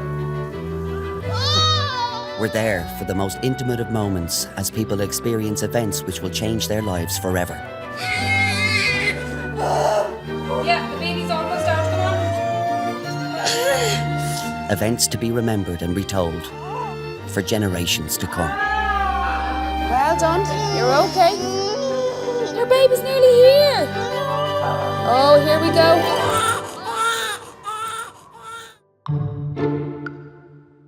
I have never won the Star Midwife trophy. This belongs to me and Susanna. Yeah, it rotates, obviously. Between the two of them only. No other member of Midwife staff. of the century and then Star Midwife. No other member of staff have ever received the trophy. They just passed it amongst themselves. Inappropriately. Jealousy is a desperate thing in outpatients.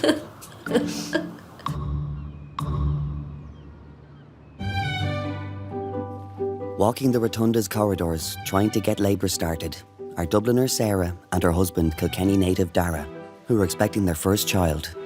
We met December 2015 on swiping right Tinder. Didn't know he was a culty when I swiped right. That was he hadn't got that, so don't know whether. I'd never given a countryman a chance before. I'd never given a double chance either, so we're both ways. Sarah's a very happy-go-lucky person. She's very, very positive. I think she rubs off on people in a nice way. I think she has nice energy. He was the fella that my mum always wanted me to bring home. Don't put that in. He balances me out. I suppose I'd be very more live wire kind of out there, so we're a good yin yang for that. No, he was definitely the man that my mum wanted me to bring home. After many frogs. It's a relief to be in the delivery suite after a fitful night in the annex, waiting for labour to begin. First-time parents didn't realise how long the process could be. So obviously you hear stories, some people are very quick, some people are, obviously like us, not as quick. So we didn't have visions of maybe being there that long. Sarah and Dara have found out they are having a girl. And is she going to be the first of many grandchildren, or? She's fourth on my side, third on Yeah, third on my side, yeah. Third, oh God, that is so exciting, isn't it? Yeah. Everyone's waiting on the phone, I think. Absolutely, I'd say the phone's been ringing off the hook. And do they know that it's a girl? Yeah. I can't keep secrets. No. And did you have any plans for delivery or anything? Had you read anything you were like, oh, I'd love to do that? No, just listen to the professionals. Like cut the cord or anything? Would anyone like to cut the cord? Yeah. Lovely. Let's do that, right? Our bare plan, I suppose, was just listen to the professionals, trust them, take their advice, go with what they were saying. Take all the pain relief that's been offered. Yeah. She's never been in hospital before in her life, I'm afraid. Really? Last night was my first night staying over. Was it? Well, that's good. Healthy. Yeah. Healthy. No need for a hospital. Exactly. Last time you were here, it was probably you as the baby, wasn't it? Yeah, I was born here. Were you born here? I was. Oh, fantastic. And I was an attraction apparently because my mum was only about 4 foot. Oh, really? And I was 10'8" and I was a week early. People are were coming from everywhere to see the big baby that came out of a small woman. Out of small. My mum is tiny, in height and frame and all, so I was like, oh God, if she had a 10-pound baby, I'm tall, and what way is it going to work? So that was a bit of a concern. Can you generally tell how big a baby is by looking at someone? Give a good guess, yeah. What would you think that I'd baby's say going to weigh? it's a good 8 pounds. Yeah? Yeah. 8.5. It's like the snapper, what was that? Was it turkey? Was it 9 pounds? Is that a baby or a turkey? Is that a baby or a turkey?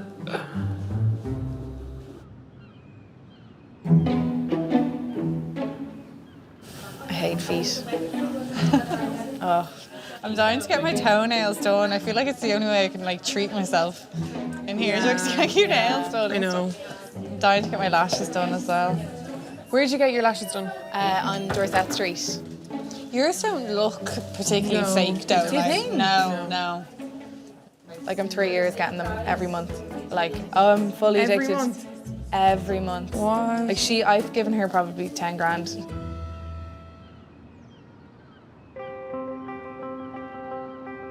This is the umbilical cord here as it goes into the placenta. So this is the baby's head up here. In fetal assessment, Ellie, a patient from Dublin's Coombe Hospital, has been referred to Professor Malone. Ellie is 31 weeks pregnant, but her baby has been diagnosed with Reese's disease, a condition where antibodies in her blood are destroying her baby's blood cells. And this is what we call the middle cerebral artery. Ellie has 4 other children, the last of whom was also affected with Reese's disease. I wanted to have another baby. I knew it would have to be a pregnancy that was monitored a bit more closely. But I probably didn't realise quite how, as the pregnancy went on, it was worrying, wasn't it, towards the end. And the flow of blood in the middle cerebral artery suggests that the blood is flowing very fast, which is consistent with significant anemia. Okay. So I think these Rhesus antibodies are crossing the placenta, are attacking the baby's blood, destroying the baby's blood and making the baby anemic. The antibodies can cross the placenta and attach themselves to the baby's red blood cells, and that causes those baby's red blood cells to burst, or hemolyze as we call it, and that can lead to profound fetal anemia in that baby, which can be fatal if not treated and not detected early. Just looking to see if there's any evidence that there's heart failure. So about 50 years ago, this condition was quite common because we didn't have any prevention for rhesus disease, but with the advent of anti-D, the prevalence of the disease has decreased significantly. And so we would see a woman with Ellie's level of problem maybe only once or twice a year. Whilst Ellie has had anti-D treatment, this has been unsuccessful. So the next stage is a blood transfusion for her baby. In Ellie's case, her ultrasound findings were already showing evidence of severe anemia, so we arranged for the fetal blood transfusion to be done within 24 hours of her first meeting us. We'll give the baby sufficient blood to take the baby out of the danger zone, and that should ensure that your baby will be safe for the next 2 to 3 weeks. And it must be a fine balance, you know, when you're talking about the heart failure. Yeah. It's a fine balance for you to decide whether to do this or deliver. I'm very confident looking at how the umbilical cord is set up and the anatomy here that technically we should be able to get a needle into the baby's umbilical cord. Yeah. And technically, I think we should be able to accomplish a transfusion fairly easily. Obviously at 30 to 31 weeks, the baby can survive outside the womb. So if we saw the baby getting into trouble, we absolutely would go for the to help the baby out. No, that's brilliant. Thanks very much. Okay, let me give you a hand up. Thank you. We'll go from there. It's undescribable as a father to look down and, you know, see that this little bundle of joy has now entered your life, and it is the best feeling in the world. People tell you about all the downsides and the sleepless nights and all that, but, you know, it's worth it, absolutely worth it.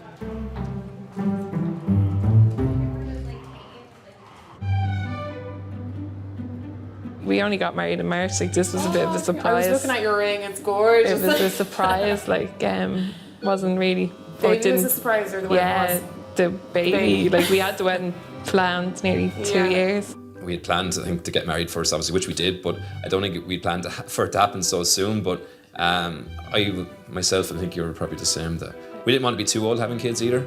We're both in our early 30s, so we want to kind of do it now and enjoy them growing up. Oh, good. Okay, so look, we're about 2 centimetres now. It's come round to the front, and baby's head is moving it. I think I can feel a little bit of hair. I think baby has a bit of hair there, yeah. I must have been crippled with heartburn. Yeah, so at least that's the reason why. Yeah. The whole way through, Sarah was getting really bad heartburn, and obviously one of the old wives' tale is that a lot of heartburn tends to have a baby with a lot of hair. Yeah. And the few scans we had, I thought myself looking at the screen, I thought like she had hair from what I could see. I never had heartburn in my life. You were born with I had hair, a though. full head of hair. Oh, there you go then. Yeah, serious head of hair.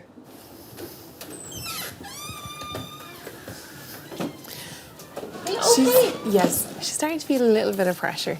Now she's contracting. We've been moving her different sides. She's contracting 9 there, but she's been contracting like 7, 8 sometime.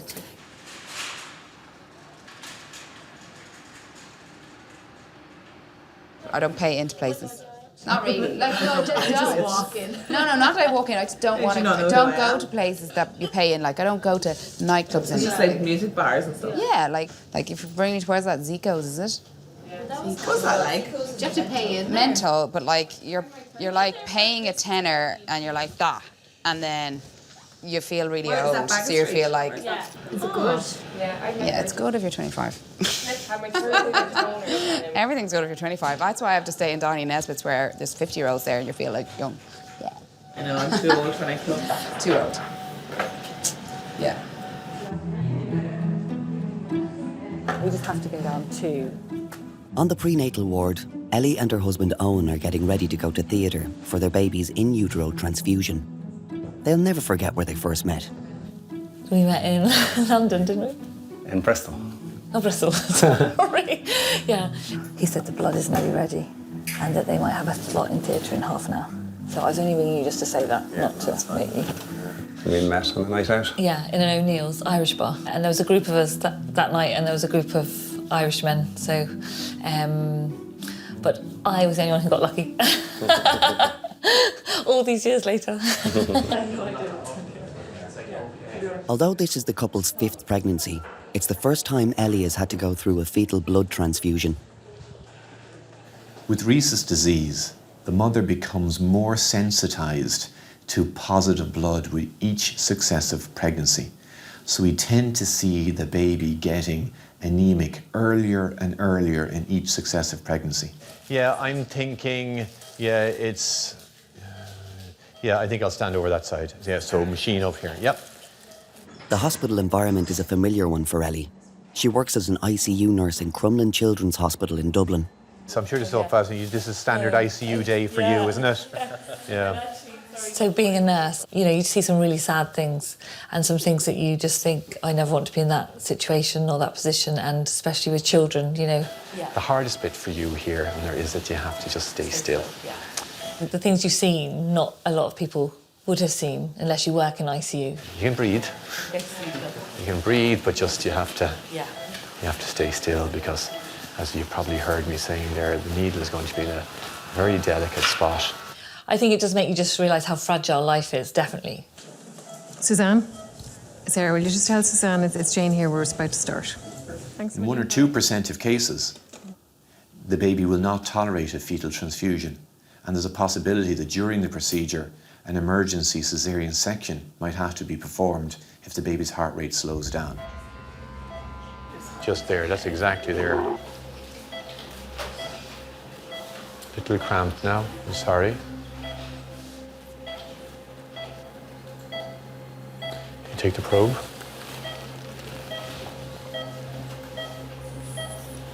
A needle is placed into the umbilical cord, a tiny space only a couple of millimetres in diameter, and the baby is constantly moving. Just sample 1 for our HemaQ. Sample 2 there, another. Sample 2 for the lab. Working against the clock, the hospital lab must analyse the baby's blood before the transfusion can take place. We can't wait, possibly for hours, for a lab result to come back to tell us how anemic the baby is. We therefore pause our hospital laboratory and keep everybody on standby, waiting for the arrival of the blood sample so they can tell us within a minute or two how anemic the baby is. Suzanne? Sample 1, pre-transfusion. Okay, thank you very much.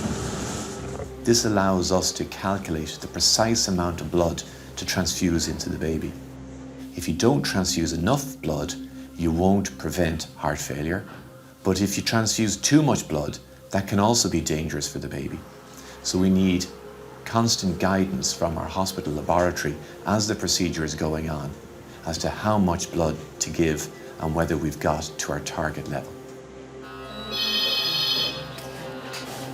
Hi. MCD 94. Platelets 2 at 9. Thank you. Oh, yeah. When you're lying in theatre, you are thinking, oh gosh, what's happening inside? Because obviously all the doctors and experts in the world, I suppose nothing is guaranteed, and they have to tell you the risks, and there are risks obviously doing a blood transfusion, so definitely it's stressful. Okay, off we go, and hopefully you can go a good speed on that if you can, because we're definitely in a good spot there. So I'm very it's happy actually with going that. in nicely. Yep. Baby's behaving very well. That looks like an artery below there. You want to just take the artery, yeah. Doing very well. We just need to stay still for about 3 or 4 minutes, and we should be fine.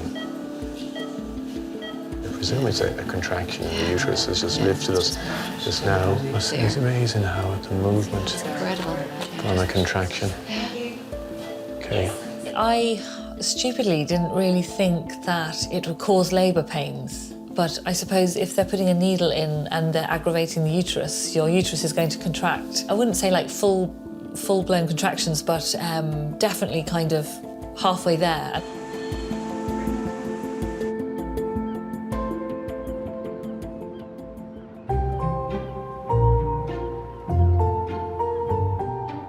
It's been almost 40 hours since Sarah's waters broke. Midwife Ciara is examining her to see if the long wait to meet their baby is nearly over. Fantastic. That's brilliant. So you're 10 centimetres. Forgot to deliver that news. And we might just do a little bit of a push down, just see with this next contraction, and we can see where baby's head goes to. Okay. We wanted Sarah's labour to progress because it had been a little bit slower because the waters had gone for such a long time. We wanted things to progress a little bit quicker. Down, more. Right down, even more. Right down. That's it, well done. Brilliant, okay. And we'll wait. Do you know what we'll do? We're gonna wait.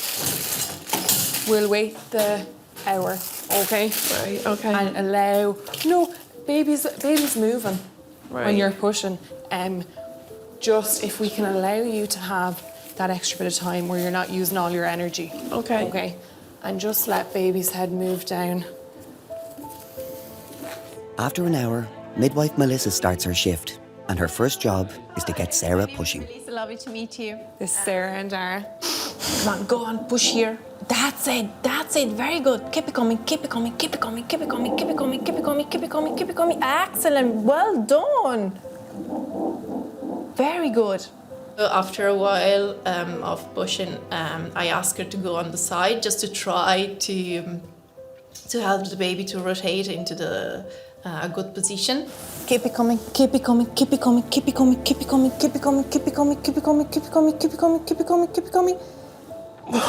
Okay. But this unfortunately didn't help. I was pushing for an hour and nothing was happening. And I think then I was starting to get upset with myself. I was like, I'm doing this wrong. I'm not doing it well. And, I was taking it to heart. And I was exhausted at that stage. The head hasn't really come down much. What do we do? Usually, after an hour of pushing, I'll get the doctor just to see if we can do anything, especially she needs to rotate into the right position, this baby. I think she's facing sideways. I decided to inform my senior midwife that I needed a doctor review just because I was having a few concerns that the baby was getting tired, so I just wanted one of the doctors to come and have a look. Slow deep breaths, Sarah, slow deep breaths. You're pushing very well, okay? I think baby needs some help. It's just the baby's head position. Yeah. It's just, baby's trying hard, it's just on a little bit on the tilted angle. So we may have to apply a kiwi cup or a forceps. I have to just see, we'll put you in the position, we'll ask you to push again and see if the baby's head comes out. The kiwi cup may pop off because of that swelling. I'll put you in the position and examine, and then decide what we can try. Is that okay? Yeah.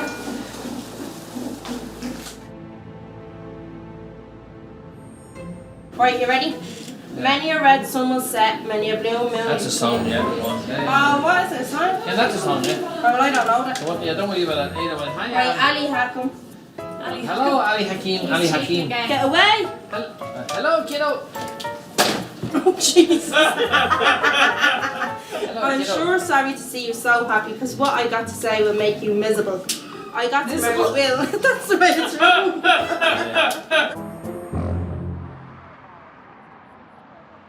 Good morning. Hiya, nice to meet you. Nice to meet you. Peter is my name. I'm one of the anaesthetic doctors. Yes. Ellie has been admitted to Dublin's Coombe Hospital. She had a second blood transfusion in the Rotunda, and now it's time to deliver her baby early by C-section. Ellie, you're having a section today? Yes. That's your first section, Yeah. right? And you have 4 children? Yes. 2 of them were delivered with a forceps and 2 non-vaginal deliveries. Did you have The doctors feel it's safer to deliver the baby 6 weeks early, rather than have it become anemic again. I didn't want to do another blood transfusion, and I think they thought at 34 weeks it was becoming a bit more risky to do another transfusion. Thanks very much. See you upstairs then. Thanks a Okay, all the best. Bye. Then they rang me on the Wednesday morning after they'd had their big talk, all the doctors together, and they rang me just to say, yeah, if you can come in tonight, we're going to deliver you on Thursday morning. So Ellie, they're just going to pop a catheter in. Now you won't feel any pain. You might feel touch but no pain. It's kind of a funny, dissociated sort of thing. You all right? Yeah. There was definitely a few evenings I came down to you during when we chat at the kitchen table, and I definitely felt like I'd rolled a dice. Yeah, definitely. I'm trying to avoid those vessels, yeah. few times we were sort of saying to each other, God, if we'd known all this was going to happen and the potential risks, would we have gone ahead at that stage, knowing what we know now? The head is down, so it's nice. Now suction when you're ready. Okay, it's under pressure now. I think it's just you never know with life. That's the problem. That's why people have babies in the first place. That's great. Ellie, we're about to have your baby. The quick way. Oh, gorgeous. A little man. Well, boy, that's what you thought.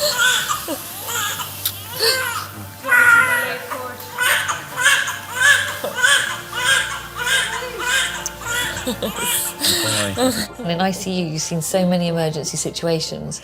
It was all very controlled. There wasn't an emergency. I knew the consultant neonatologist was there.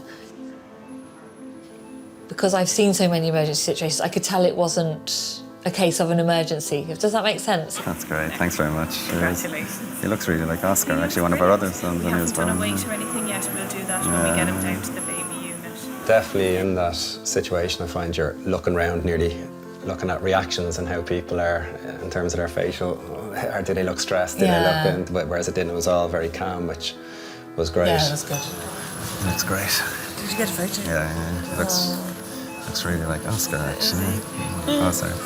Oh my God.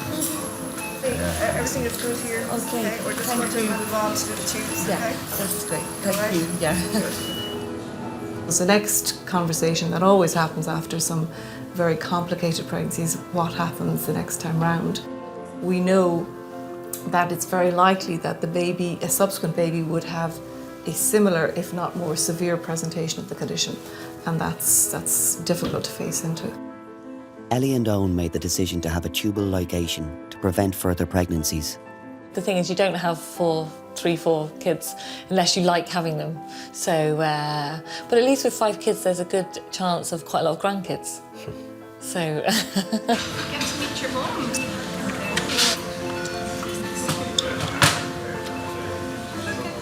Just have to get another dog. No, only joking. No, 5 is a great number. Yeah, 5 is just perfect. I'll see you in a bit. Cheers, thank you.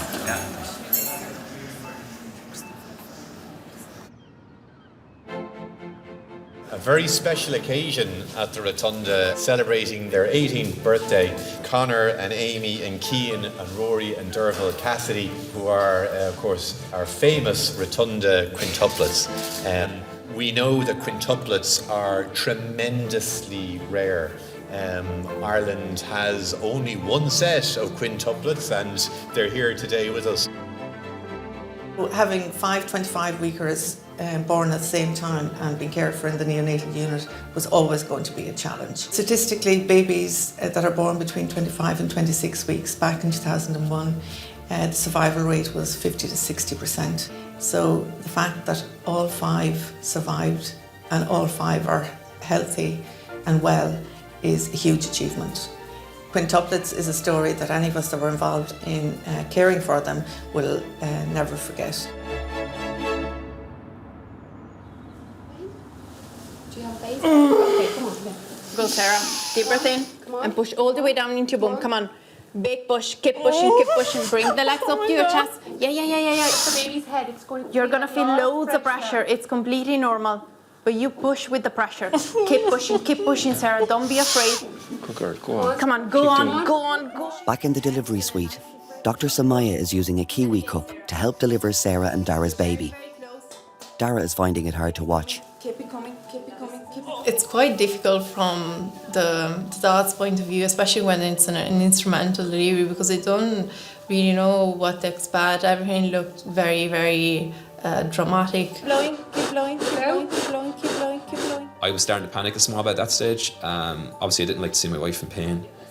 She'd gone through a hell of an ordeal over the 27 hours, and I was thinking of my daughter then as well. Obviously, her heartbeat started to drop.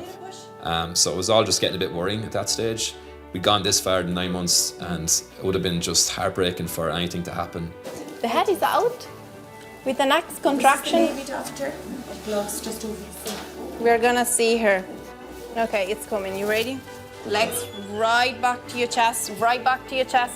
Keep pushing, keep pushing, keep pushing, keep pushing, keep pushing, keep pushing. That's it. Blow, blow, blow, blow, blow, blow. Hello. Congratulations, guys. Congrats. Oh my God, she's a big girl. Have a look at her. Oh my gosh. No, go. Yeah. Just 1 second, the sharp Okay. Okay. Congratulations. Okay. Yeah, it was just amazing to see her that first time. Like, as Sarah said, I heard that first cry. Yeah. I think she was there was a bit of like a couple of seconds wait, so it felt like an eternity, but once she gave that initial cry, it was just brilliant. I remember the doctor explaining what she was going to do, but not really taking it in, and the next thing was just like pop, and the baby was there. Dara, do you want to cut the cord? Did you want to cut it? Oh my gosh, she's so beautiful. Just in between the two? There? Yeah, there. My hands just Bring slipping. her over, say hello to the baby for a second. I have her. I'm sorry, I can't do it. I'm afraid I can't. You're all right. She looks like Dara. It was funny, the midwife was like, oh my God, she's so like her daddy. And I was like, oh my God, 9 months and all this I've gone through, and now she looks like him. Oh, Jesus, I love you so much.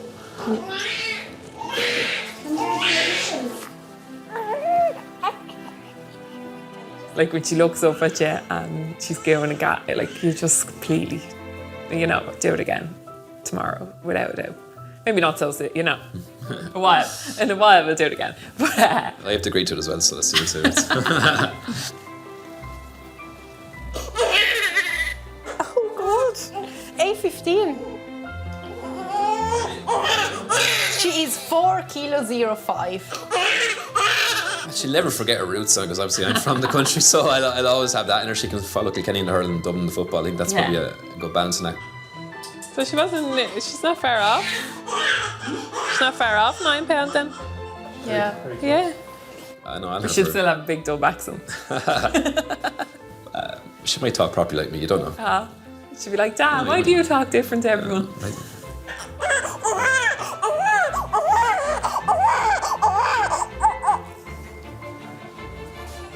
We'll get you a Dublin jersey too. No thanks, Maury. Definitely don't want that on the TV.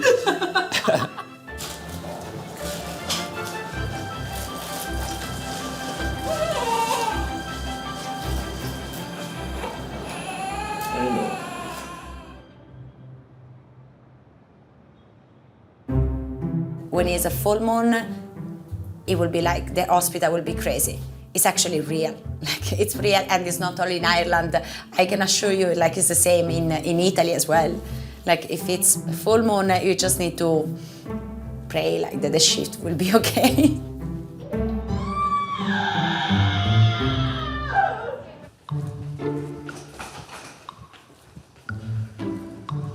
Down to the left here. Arriving into the delivery suite, expecting their first child, are Laura, an air stewardess, and Raz, a waiter. Both originally hail from Romania. Do you know any cool moves? Any cool moves? See that poster there? Yeah, I saw. These are all very good. But That's the coolest one. That is the coolest one, yeah.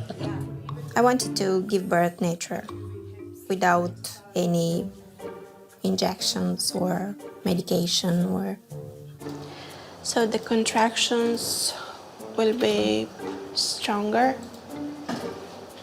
and more painful, or like our mothers, be natural, everything. Old fashioned, let's say. They probably will progress a little bit, but they're already doing a very good job of opening out the cervix. I didn't want to hurt the baby.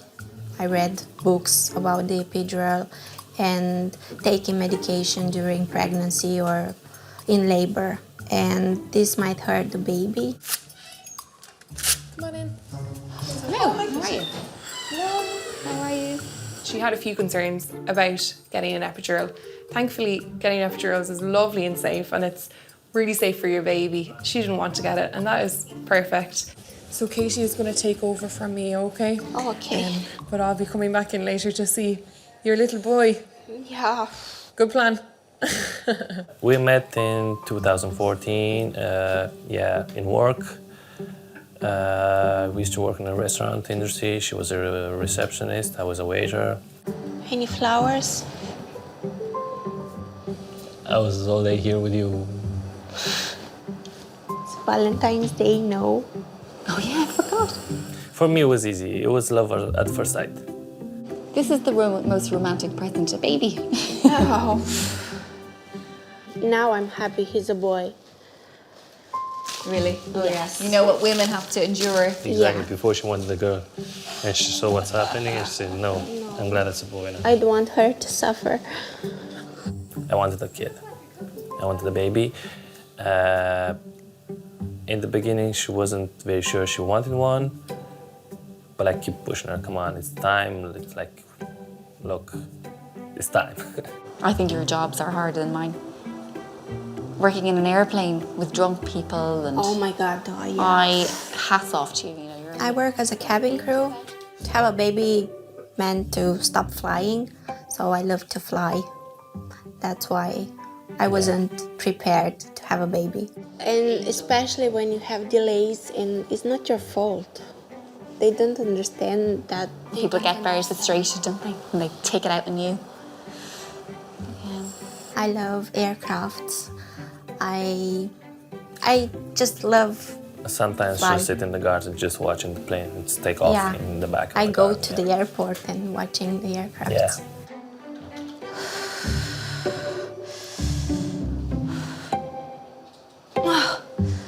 Oh,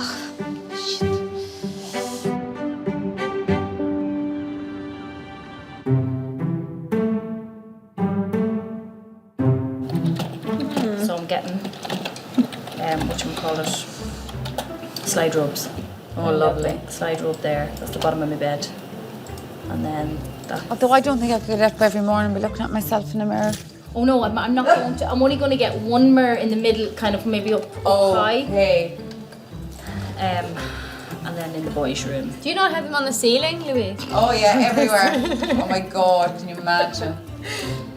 That would be nice, actually.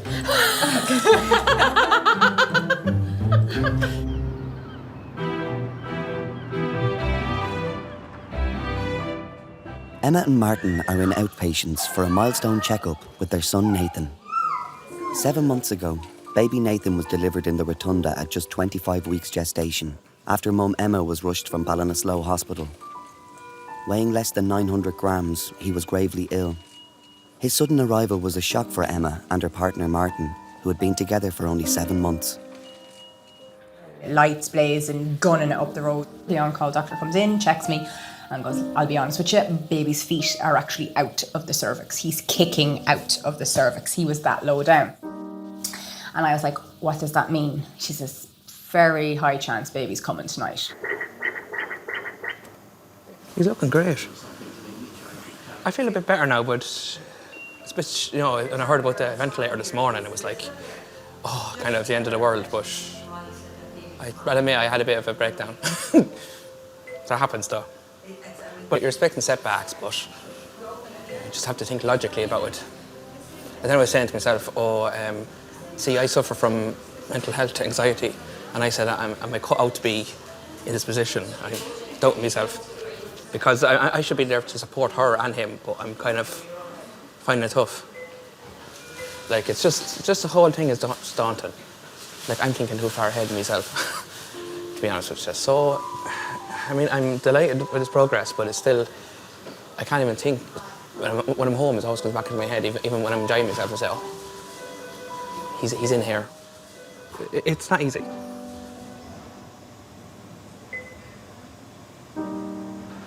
The thing to remember about neonatology is that we're not really just only caring for the baby, we're caring for the whole family unit, and that's the whole premise of family-centred care, and that we provide care to the parents as well as the baby in the intensive care unit. Nathan spent 6 weeks in the Rotunda's ICU and a further 7 weeks in Galway Regional Hospital. Straight into the mouth. Today he's back in the Rotunda for the first time. The team want to check his heart function. Nathan would be 7 months or 4 months corrected, considering when he should have been born. She's been born on the 22nd of September, so. Yeah, and weight-wise, where he started off at £1.15, he is now a stone. Officially today we weighed. Officially today he was weighed and he's a stone weight. So he's huge. 7 times his birth weight. Yeah. Look at you. It's like, I think I know you. Yeah, do you remember me? Huh? You're a buster. You're a buster. I'm just checking the heart at loads of different angles. And I'm basically making sure that there's no little holes in the heart, which we know from before that there isn't. I'm making sure that the heart is pumping well, and at the moment everything is looking good. No. So this, what is the noise indeed? That's your heart. Yeah. It's my heart as well, I think, at this stage. Is it? Yeah. It makes me laugh, right? Everything he put us through in 13 weeks, and it's the slightest sniffle that makes him panic now. After all that, like, when you have him home, it's just like... I think it took a few days for it to kind of kick in that, like, it's okay. We're good. What size, what was he in comparison though? Oh, When you're looking like, back. I mean, if you look, I'd say he was barely his torso. If you were, When you're, it's hard to imagine, like, but, looking back. But. Well, I think I'm coping well, but I've had a few panic attacks. It's Daddy. Hey, yeah. It's Daddy. Hey, yeah. He's getting there. Like, I mean, considering the anxiety issues he has, he's doing marvellous. Thanks very much. Thanks a million. Thank you so much. You were great. Thank you. Oh, and it's so nice. We'll see him again at some stage. Emma and Martin are going back to the intensive care unit with Nathan for the first time. It's a place of heavy significance after a difficult 6 weeks spent there. It was just like, oh my God, my heart was pounding, because it's just like the last time I had to do this route, we couldn't bring him home. This is a bit weird coming up here on our... Hello, Nathan. How are you? How's he doing? Grand, he's perfect. He's absolutely flying. We just got him weighed, so he's over a stone in weight. And it was so nice to see familiar faces again, and they were talking to him, and delighted. couldn't get over him because, like I said, he was barely a couple of pounds the last time they would have seen him. Stop snuggling into me. Talk to people. You have to talk. How are you? Welcome back. It's lovely to see you. You're brilliant. You're like a role model for all the little guys inside it. It's like his mother asked me recently, she says, just out of the blue, she asked me, she says, now that he's home, he's safe, he's big pudgy baby, can I ask you something? I says, go on. And she says, did you think he was coming home? And in that moment I had to think about it, and I said, I'll be perfectly honest with you, I thought we were planning a funeral. And I will be honest, I thought we were going to bury him back then, because there was so much wrong, and he was so tiny, and realistically he was just barely past viability. So it was just, I suppose I did think at the time, and then I kind of closed it off and was like, don't think about it, because if you think about it, it's going to happen. Yeah, you're going to make I was yourself the same, sick actually. thinking about it. So then now when he's like that and he's big chubby baby and he's smiling up at you, I can say to myself now, oh my God, you're a miracle, because I really did not think we were going to get to this point. I honest to God thought that was it.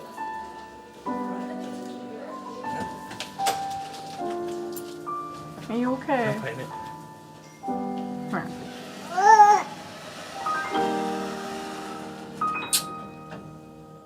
For the parents and for just us going up and down, and I know it's what it feels like. You're not kind of and it's kind of like you're given kind of hope, but then again, anything can happen, as I said.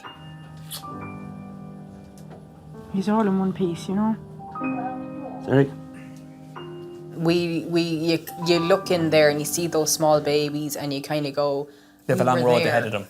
We were there, and God, we're here with you, because we were there and we saw the surgeries and we saw the heart issues and the sepsis and the transfusions, and we went to pieces so many times and fought like cats and dogs when we got so angry with the situation that shouting at each other was just the easiest way of dealing with it. We've been there, and it's the hardest road you will probably ever do, but it is worth it in the end.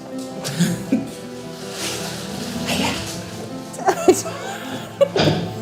think it's a mix of the teeth and hunger. Ah, Jesus, he's absolutely gnawing on you.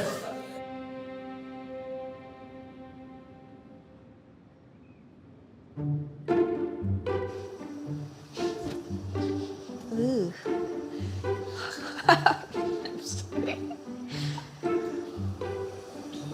pic antiperspirantul și parfum. Hai, Serios. frate. Da. I put makeup. I was with makeup on and my hair was... That's why we were late in the hospital, 2 hours. So like she had her hair done, makeup on, everything. Unde ți-ai antiperspirantul? Pe acolo. În asta mare? Aici? Caută-l. I didn't want to look like an exhausted mother. Ce este? Șampon. Este șampon? Yeah.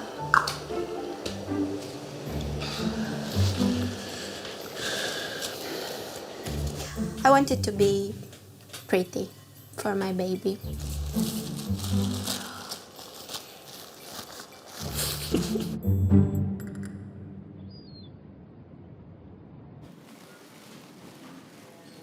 Anything nice now? Take another nice one. That one's nice. It's all right. But It's it's no, that it's one. not. It's there.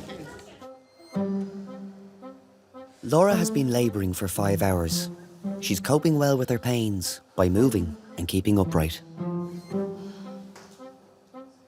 Katie told me that it would be easier because of the gravitation. Gravity work for her. Yeah. There was a panel there with a few positions that she can sit. She chose this one. It was like the most comfiest for her. I might take off the underwear, okay? Because it sounds like you're kind of getting ready to start pushing very soon. Yeah. So if maybe we could just take off those underwear, because you can't have a baby in your knickers. We need to take off. We need to take off the underwear. Really? Baby needs to come out. How high is the head down? It's kind of -1. Right, okay. There's an anterior rim there. Right. And she is a prime up, isn't she? Yeah. But she's coping well. She's no epidural or No, anything? she's coping it so well. Right, okay. I tried to talk to her into taking something to epidural. She didn't want to listen to me.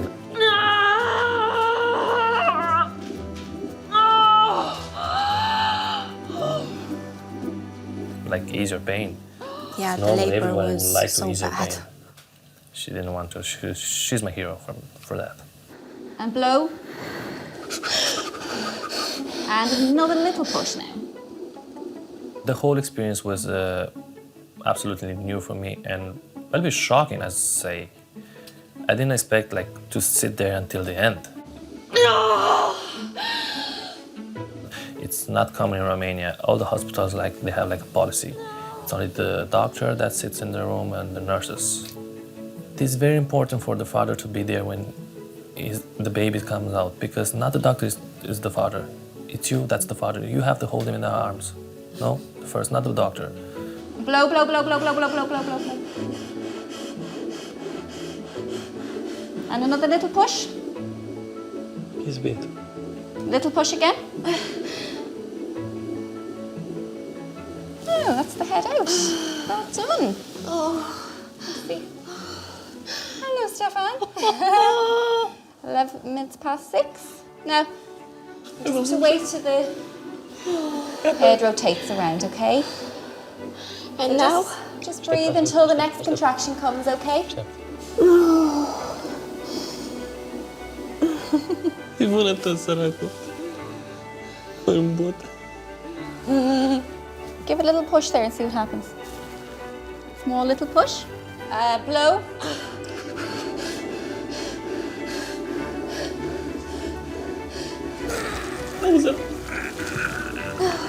Push. Hello there.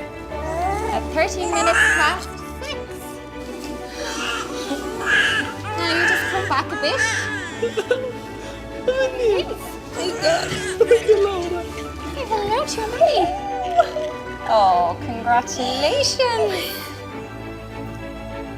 It was I couldn't you can describe this.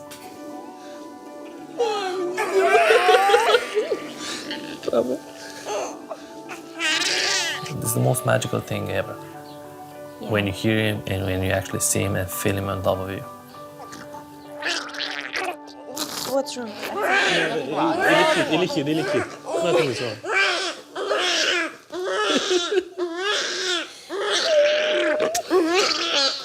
No.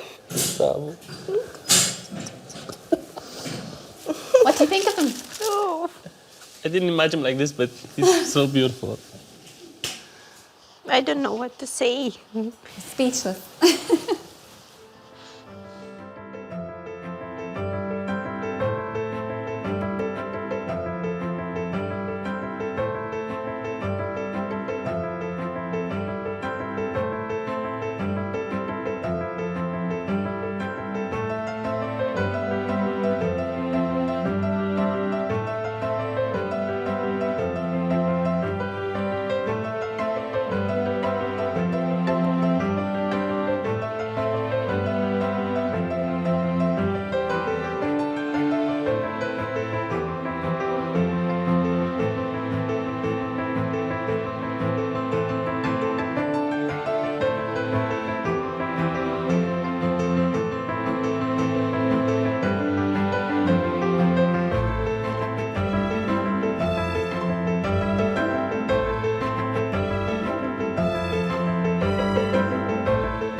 Welcome to the Rotunda, the longest running maternity hospital in the world and the busiest in Europe. It has seen the birth of almost 1 million Dubliners, and some 24 new babies are added to that number every day. Well done. Congratulations. It's a place of extreme highs and devastating lows. Please cry. Agony and ecstasy, all happening second to second. Lovely little fella. We're there for the most intimate of moments as people experience events which will change their lives forever. Yeah, the baby's almost out. Come on. Events to be remembered and retold for generations to come. Well done. You're okay. Your baby's nearly here. Oh, here we go. I'm now here 18 years, and on the first day I was going down to the canteen for my lunch and I tripped on the back stairs, so I landed with a bang on the first day. I actually had to get my lip stitched, but anyway, sure, it was grand. I had to come back the next day, I had no choice. Arriving in the labour ward are teenagers Jake and Alex, who are expecting their first baby today. They're no longer a couple, so they plan to co-parent. Also supporting Alex is her mum Linda. Jake doesn't think her first impressions of him were good. Don't think she liked me, being straight about it. But I think she's okay with me now, I hope, anyway. Are you alright, Jake? Oh, calm. Not bothering me. You're not the one giving birth. They know their place, men here. Well, like, I didn't tell my mum until I was actually in a hospital for the booking appointments. So you actually told her by text? Yeah, I did. My mum just cried for a few days, but eventually she accepted it and she was grand. But she was so supportive and she supported me through the whole pregnancy, which was so good as well. We actually met online, but he doesn't like to say that. We met on Tinder. Mm-hmm. Right? Yeah. You from Nab and you from Swords? Yeah. Where did you just meet? On Tinder. Where? On Tinder. We were kind of on and off for a while. Yeah. Up until about, I'd say January, we were solid up until like January, and then we were on and off. 12 to 5. Are you going to go back to college or what are you doing? Not this year, no. I'm doing an apprenticeship this year. Football as well? No, steel. When Jake found out Alex was pregnant, he made the difficult decision to turn down a football scholarship in the US. Football was everything from a young age for me. I signed for Shelbourne, then I signed for Cherry Orchard. I went back to Shelbourne to play League of Ireland. It was rough to accept, but then, as my mother puts it, you know, what's for you won't pass you by. In Spain, at least, everybody's crazy about football. Is there any famous football players from Spain? Yeah. Who? Them all. Who? All of them, yeah. All of them. Pedro. Pedro, yeah. There's Pedro, there's Casillas, Valdez, there's loads. Piqué, Sergio Ramos. Piqué, yeah. Arbeloa. There's Azpilicueta. David De Gea. Is that the one? Is that one of them? The one that bit like the other person? No, that's Luis Suarez you're thinking of. It was the same thing the whole way through, on and off. Yeah. Because we were just both childish, not gonna lie. We both just couldn't talk to each other without arguing. Yeah. So I just walk away from the conversation and she'd do the same. I haven't a clue what I'm looking at. Baby's heart rate's there, top one. Put your glasses on. Sure. The glass, that's it. Like my parents aren't together, so I naturally just wanted to have a family, like the dad and mum together, and obviously have a family. But like it wasn't working out with me and Jake, and I obviously like didn't think like I was so upset at first, thinking, oh, my baby's not gonna have a proper family. But obviously, as more of my pregnancy went in, I was like, my baby will be fine. Like me and Jake were gonna co-parent anyway. Be here. What? She's just gonna be here. Yeah, she can't wait. That's where they get weighed. Then she gets put here. I just didn't think it would be good for the baby to grow up in that kind of environment where me and Alex argue every week and she sees that and thinks that's normal. Then when she gets to like 16 or 17, she picks up with a bloke that argues with her constantly and is probably rude to her and doesn't treat her nice, and she thinks that's normal. Like, when that's not normal. It's not how you're meant to be.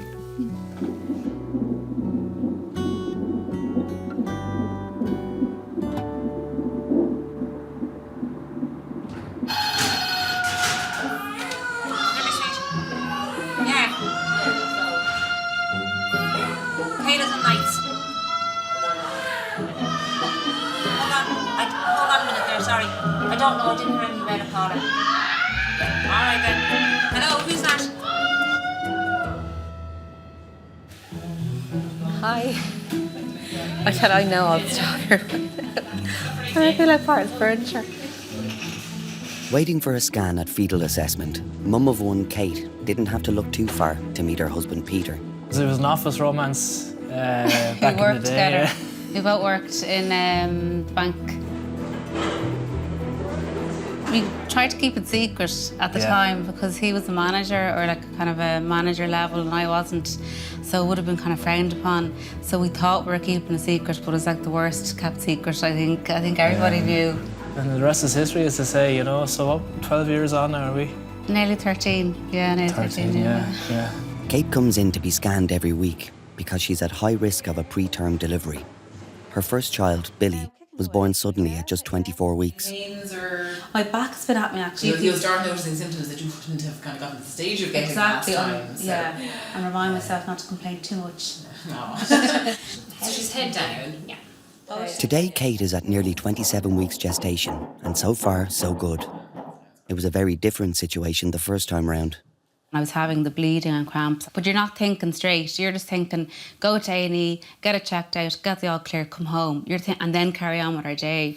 You're not thinking, we're having the baby now. Like the shock of how small he was the only thing that you could think about at the time. It kind of takes your breath away. Like, he's probably the length of our hand.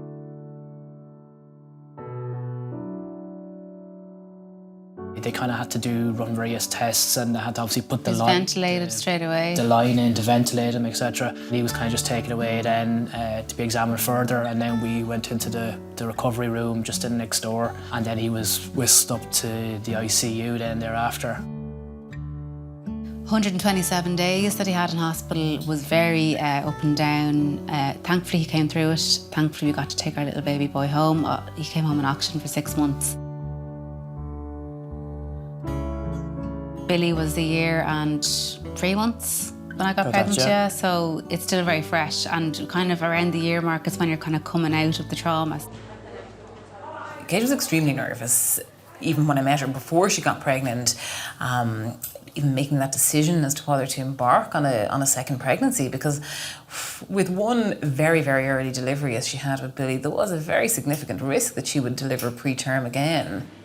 I had 2 recent stays in hospital. I had kind of 2 scares that I possibly might have given birth early, but they didn't progress, luckily. I'm really, really happy to have gotten this far, to think that I was, once wondering would I reach past 24 weeks to now actually have well bypassed that and gotten this far. I had this kind of dream that I want her to have her with me in the ward for the few days. So I didn't have any of this the last time. So like change her and look after her for those few days. I think it's a really special experience for her. So hopefully. The recent referendum that changed the approach to termination of pregnancy in Ireland represented one of the biggest changes and the biggest challenges in the history of the Rotunda. It is absolutely essential for the Rotunda to at all times ensure that patients trust us, that they know that the advice they're getting from us isn't based on our personal view, but our advice is based purely on the medical facts. What are the options that the patient has available to them, and helping them choose the right option for that patient.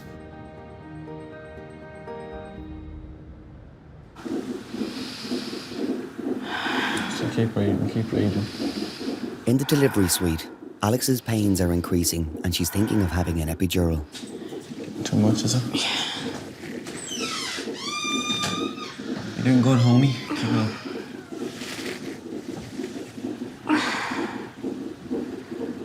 Yeah, she's getting an epidural now. That's what she's looking to get.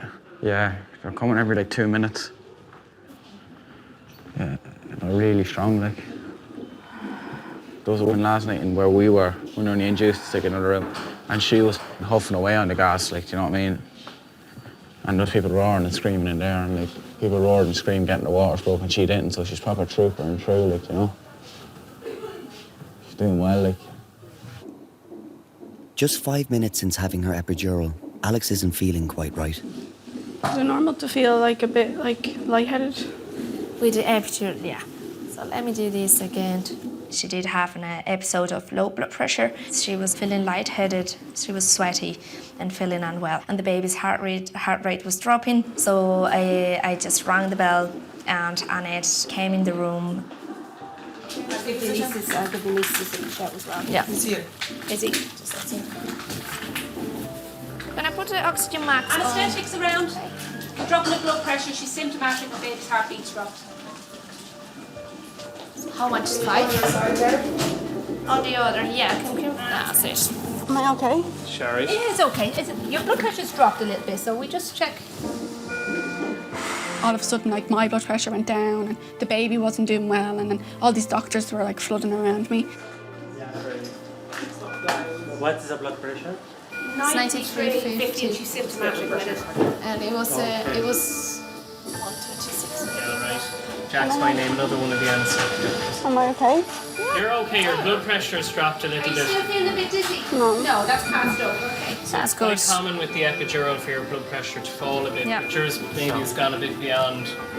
So this is just to help the blood pressure. Okay. It's quite normal, don't worry. And how is the baby? It's still, yeah. Take this pad there. I might just stop. Squeeze my hand, yeah, if you need. I went for a chicken fillet roll. Yeah. He went for food, like.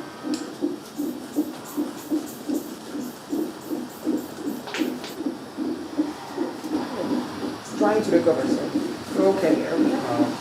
I knew I was in good hands, and that's all that was went through my mind. I wasn't scared because I know they know what they're doing, like they're doctors, and like they went to college for this, and they know, so I wasn't scared. Let's take this off. Baby's all good. Have I dilated or anything? 4 centimeters. 1. Oh, I just said 4. Oh, sorry. Oh, I was like, oh, 4. You were hoping.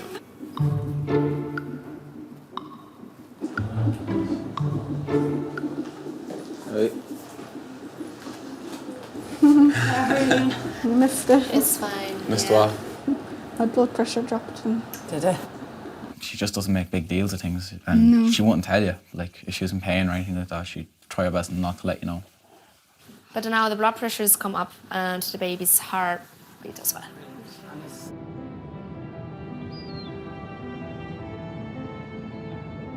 Looking forward to getting this baby into your arms for skin to skin. Yeah, it looks that. Kate has made it to just over 37 weeks of pregnancy. She and Peter are arriving in theatre for her planned cesarean. We're going to have a baby. So Kate had what we call a J-shaped incision on her womb when she was delivered with Billy. So for that reason, we felt that it wasn't safe to labour. Look forward to meeting this little bambino now very shortly. All right, I'll see you in there in a few minutes, okay? I don't think I could have gone through another premature birth again. Not 24 weeks, not a 24 week. Yeah. But then, like, you have to ask yourself the question: if it happened, you've no other choice Yeah, but true, to cope yeah. with it. Yeah, you just get into it then, yeah. Okay, just starting. This was a planned cesarean section. Everything was nice and calm. I think such a different experience for Kate and Peter to the delivery of Billy. To the clip, thanks.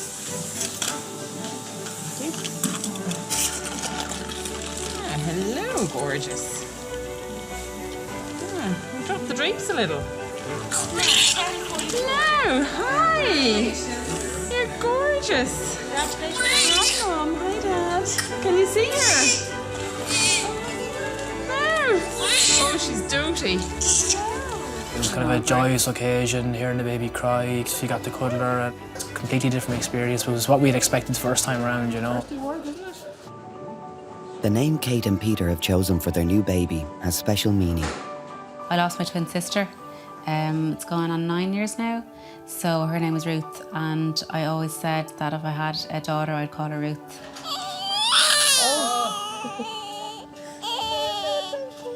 It's just amazing to hold her, you know? Amazing to see. Yeah, it is.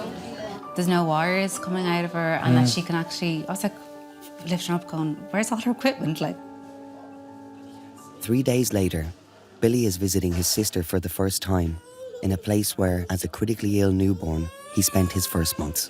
Hello. Hello. Little man. Hiya.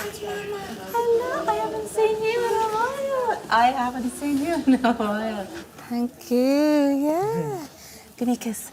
for us, it was the end of the kind of traumatic time and the beginning of the best time. It felt like the two times we're meeting. And I know that sounds really corny, but it's the only way to describe it. We're going back to Billy's first home, where he stayed for 16 weeks. So, neonatal ICU. Julie, how are you? Look fab. Now, little man, yeah. Look after you so well. You go the wrong way. No. Different baby, isn't he, Julie? Oh my God, huge. The red hair. I know. Didn't lose that. She looked after him in the first week. Yeah, on Paddy's Day. Do you remember on Paddy's Day? Yeah. Bye-bye. You go home with your 2-year-old who's kicking and roaring and screaming in the back seat like any 2-year-old should be, and your newborn baby all packaged ready to go like a normal baby. And it's just like, when we drove home from the hospital, I thought, we're actually leaving the bad days behind us. I can feel it. You know. Yeah, no. Yeah.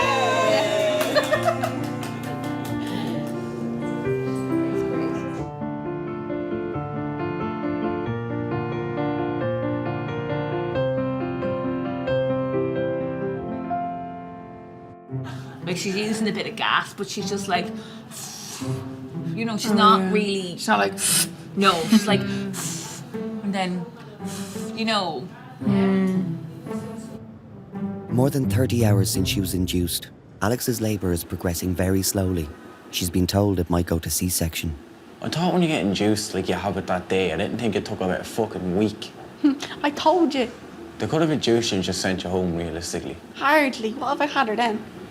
You weren't. Depends though. on the person. You didn't know at all. I know, but it depends on the person, though. But you didn't know. I know.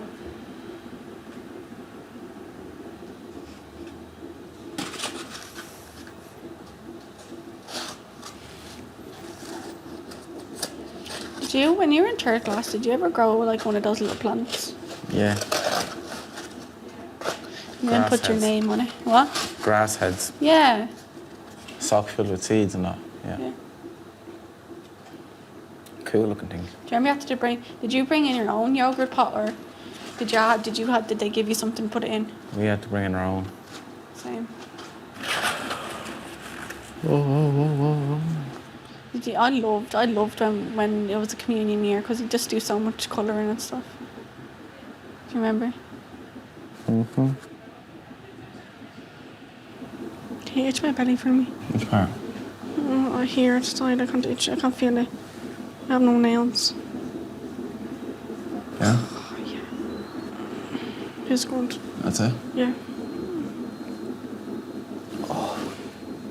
I thought he was really supportive. Like, he was like, oh, you can do it, and he held my hand, and he was reassuring me a lot that, like, obviously, like, you can do this, and I was a bit scared, I was.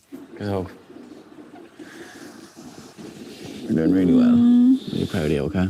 Thank you. I'm kissing hard, but you smell like sick. No, I don't. You do. Thank you. Fuck you. It's the reason you're in this mess. Your fault. It's not my fault, it's your fault. Your fault too. Partial.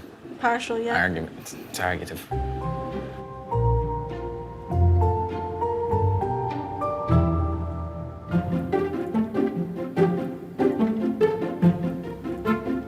I've worked in so many places. I think I'm chefing now about 22 years, 23 years. And working from the top Michelin star, I have to say working in the Rotunda has been more satisfying for the women in bed, and they could be really tired, really sick. And to take that lid off and say, yes, that is gorgeous, I'm going to enjoy this. And if it gives them 5 or 10 minutes, to me, that's brilliant. I'm delighted with that. Waiting for her 20-week scan, Natasha is 21 years old. Expecting twins, she's soon to be a mum of 4. When I found out it was twins, I actually wasn't even that shocked. It was just because the ones in my family are really strong, but I'm actually really excited. I can't wait. I asked her to get with me when we were 14. I texted her saying, do you want to be my girlfriend? There's no really date. Like. No, there's no date. So we always said, like, oh, we'd want kids, but, like, never discussed, like, when. Yeah, I never thought it was going to be so soon. Are you feeling like it's moving yet? Like, in the last 2 to 3 days, I've felt... Here with Natasha and Andrew today is Natasha's mum, Naomi, who is a twin herself. Natasha and Andrew's first child, Tyler, has cystic fibrosis, a genetically inherited disease affecting the lungs and digestive system. So he's gone now, he has cystic fibrosis though. When they noticed that he had a blockage, they suggested, like, oh, does anyone in the family have cystic fibrosis, or have you heard of it before? And none of us have heard it. Like, we didn't even know we were carriers. It was hard at the start because we were still getting used to all his medicines. He's on 6 nebulizers a day. He takes 3 in the morning and 3 at night. He gets physio, like, he can get, like, either, like, tap-in or cup-in and, like, a pep mask that, like he breathes through, and, like, it like, restricts his airways, like, to open them more. He likes going to the CF unit. He can play there, and people are coming in, obviously, like, they're paying him attention, and obviously he loves the attention. But when it comes to being admitted into hospital, like A&E or anything, he hates it because, like, he hates needles, like, he's terrified of them. And especially, like, seeing him, like, when he's screaming, crying in pain, like, you literally can't do anything, like. There's a 50% chance that at least one of the twins will be affected by cystic fibrosis. Natasha and Andrew didn't want to do a test for it during pregnancy, so it won't be until the twins are born that they will know if they are affected. Well, exactly. That's exactly it. Obviously, I hope they don't have the CF, like, obviously, like, because I don't want them to go through, like, what Tyler's been through, like, as in, like, hospital stays and, like, constantly getting poked with needles. If they do have the CF, like, it's going to be the same, like, just adding in 2 extra babies, like. I know it sounds bad, but, like I didn't think, like, oh, CF would ever stop us from having more kids, though. Did you? No. I just thought, like if they have CF, like, obviously, like it's an illness and, like, it's not nice, but, like, they still have life and they still can, like, achieve stuff. Great. Structurally, I don't have any concerns with the babies. Yeah. The scans are never 100%. Twin 2 is a little bit smaller, but still within the graph, so nothing to worry about. Okay. Lovely. There you go. Congratulations. Lots of pictures to have a look at. Here, Do you want Daddy. tissue? Oh, look. Thank you. Congratulations. Thanks.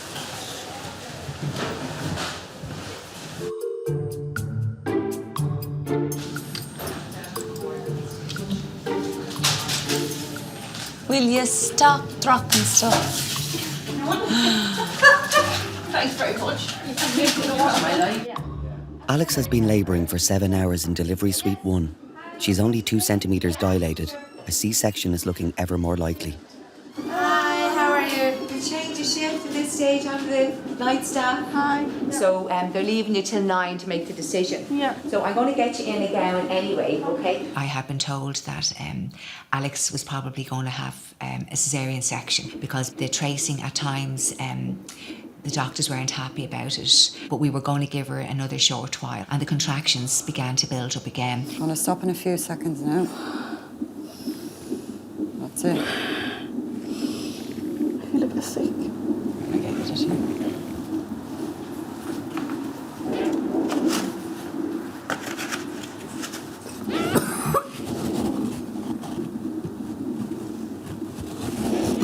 Come on. Yeah. It's just... She's in more pain now, Jake, and the epidural isn't really working that well. So she doesn't want to be any more pain. You haven't a clue. You're just part of the furniture. You're just watching, that's all. The women do everything.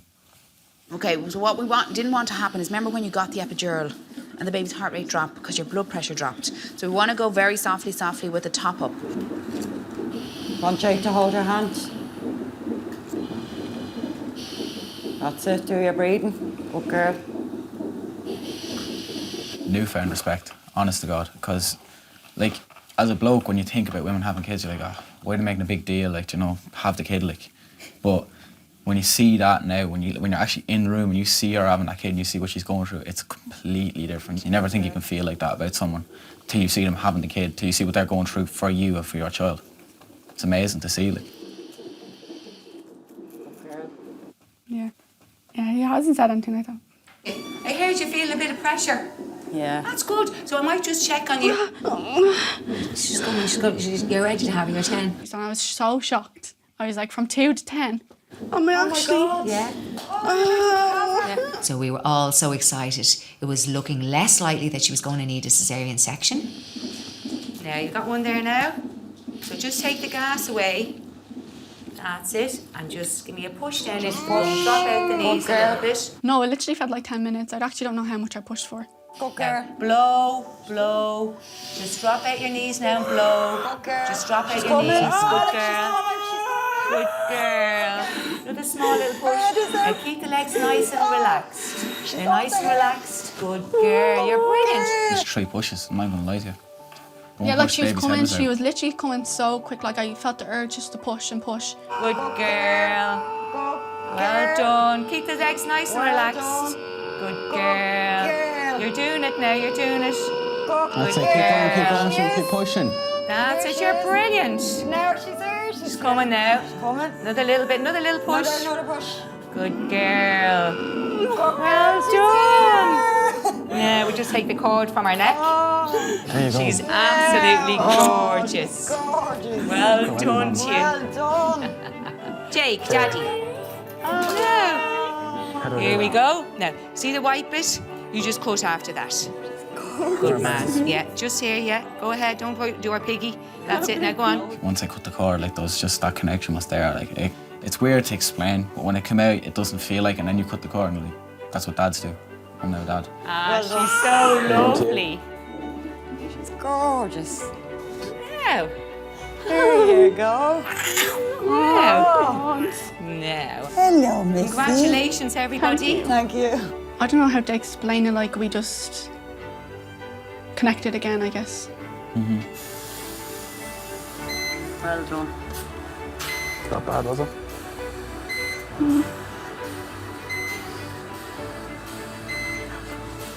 Like I felt like this was never going to work because we're always fighting all the time.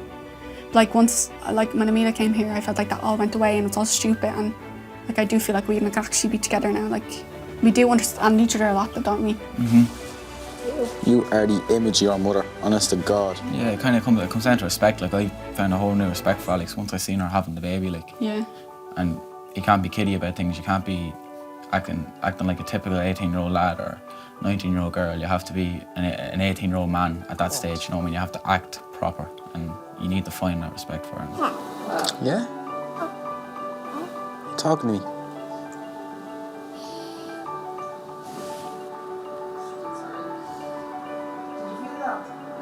so mad to think that we grew like women like grow these human beings with like they have brains and like a nervous system and fingers, and it's so weird that she fitted in my stomach like that. That's what I thought, and I was like so mad. And she has this nose and these eyes, and so mad. And she looks like me. Everybody's like, oh, she looks like you so much, and oh, but she looks like Jake as well. That's a meat woman there.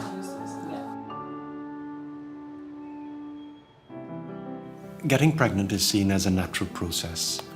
However, current accepted statistics across Europe are that approximately 1 in 6 couples will have some difficulty becoming pregnant at some point in their reproductive life. Treatment may be the only option forward for them.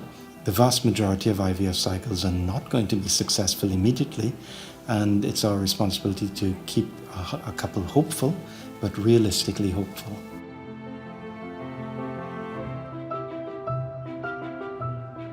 Arriving into the Rotunda are Stacey Jean from Galway and Alan, a native of Waterford.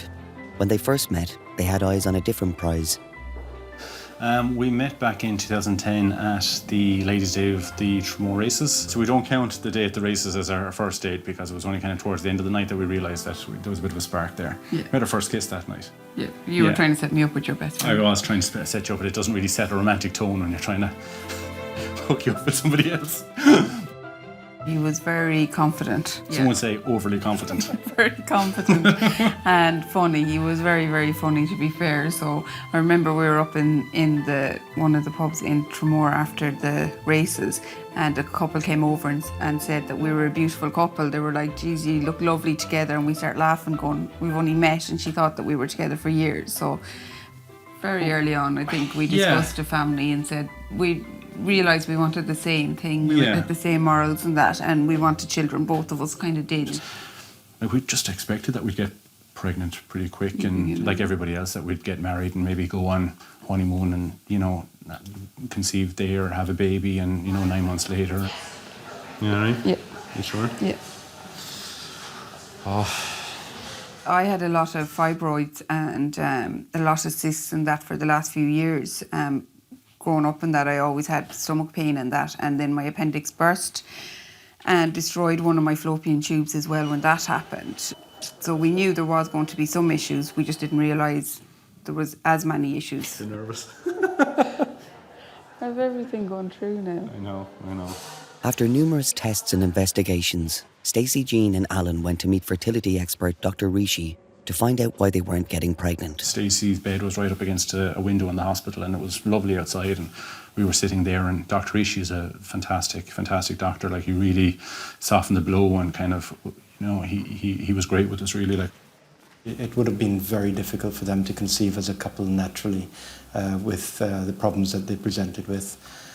A surgical approach was absolutely necessary prior to undergoing IVF, and that would have probably been realistically their only opportunity. Following 3 pelvic surgeries, Stacey Jean and Alan started a series of grueling IVF treatments. The first year I was very embarrassed and ashamed. For no reason, there was no reason to be embarrassed. Yeah, but there was just human nature, the feeling. So we didn't tell anybody, even though my family probably knew. The second year we told our families. Yeah. And by the third year we were telling anybody that would listen. It's a cool world out there, you know, if you can't have kids. We were at a wedding, and I remember that Stacey's sister-in-law was asking just routinely about how everything was going and with the IVF and everything. And it took me a while before I realised that I kind of twigged with me that she might be pregnant. I thought she was kind of testing the waters just about how she'd break the news. Like, they were very apprehensive about telling us, and they told us, and we were delighted, and we were so happy for them. We really were, and we hugged and we kissed and everything. And later on that evening, I remember, and I'll never forget it, we went out for a dance on the dance floor, and suddenly we just looked at each other and we were both crying. And everybody else was happy, and it was real kind of like a surreal moment where it was just the two of us, and we could have been on the dance floor on our own at the time. And I remember we said to each other, look, we'll give each other the rest of the dance. We'll cry and we'll hug and nobody will notice. And then when the song is over, we'll clean ourselves up and we'll go back and everything will be fine. And we did. And we were delighted. Like, we were delighted for them, but we were sad as well. You all right? So, but yeah, you okay?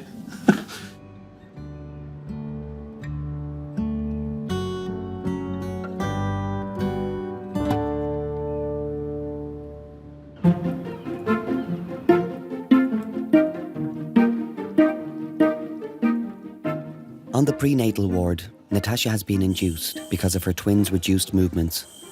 By her side are Andrew and her mum Naomi, for whom it's a particularly intense time.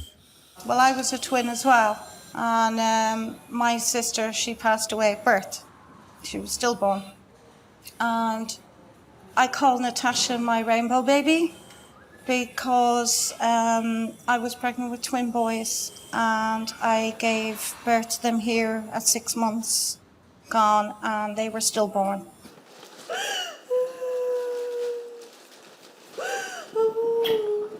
I was like in full on labour, like I was about to have the babies in the ward, and the nurse had to rush me down in a wheelchair.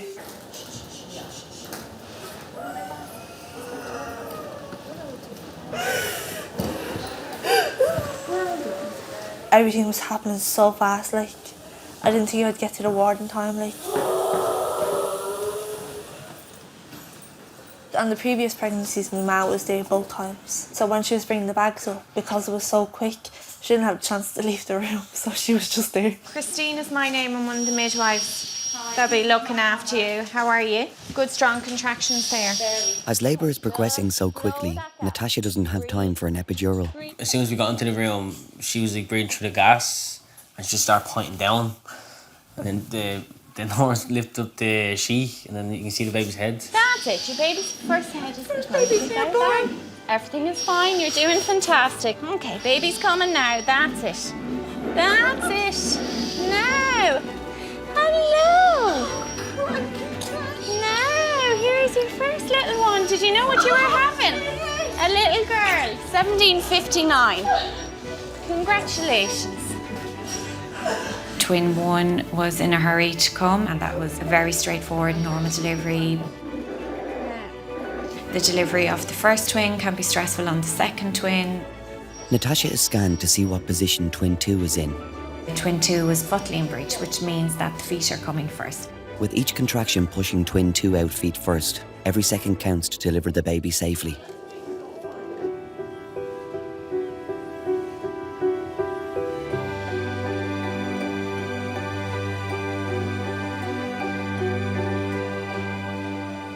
Is there anything you want, or? No. Are you sure? I can't have anything. For Stacey, Jean and Alan, the road to fertility has been long and difficult.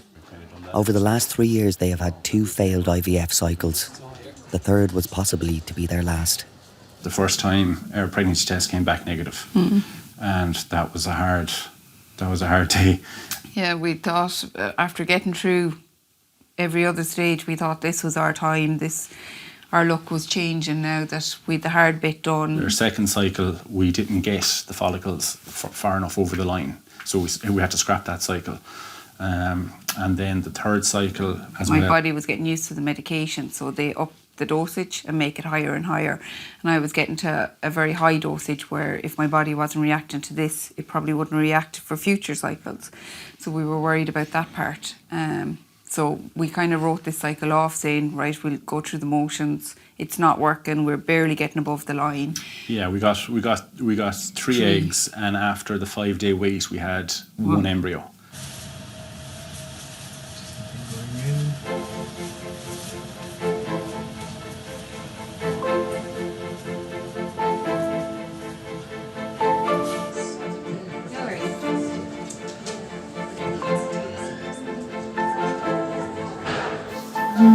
Just a kick. 3 o'clock in the morning, I was woken up to a positive pregnancy test.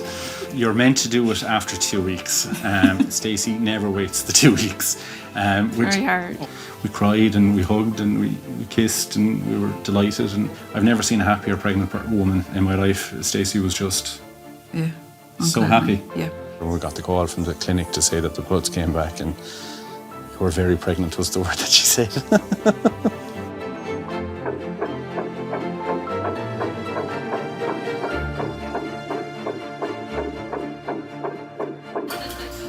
Gonna miss it. I'm missing it already. But I still don't think I'm letting myself believe it until I have the baby there and everything is okay. At last, after almost 5 years trying to conceive, it's time for Stacey, Jean and Alan to go to theatre for their baby's delivery. Right, let's go meet this baby. I'm crying already. Natasha's first twin was born within minutes of her arrival to delivery room 9.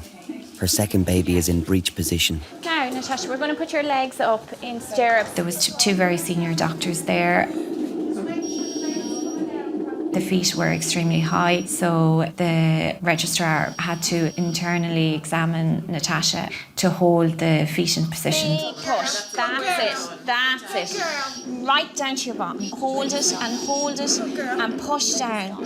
That's it. Her foot slipped out of her hand, and I could literally feel her swim away, and then feel your one's hand just grab her leg. Then I'm like, oh my God, imagine feeling that in your stomach. Like, big push.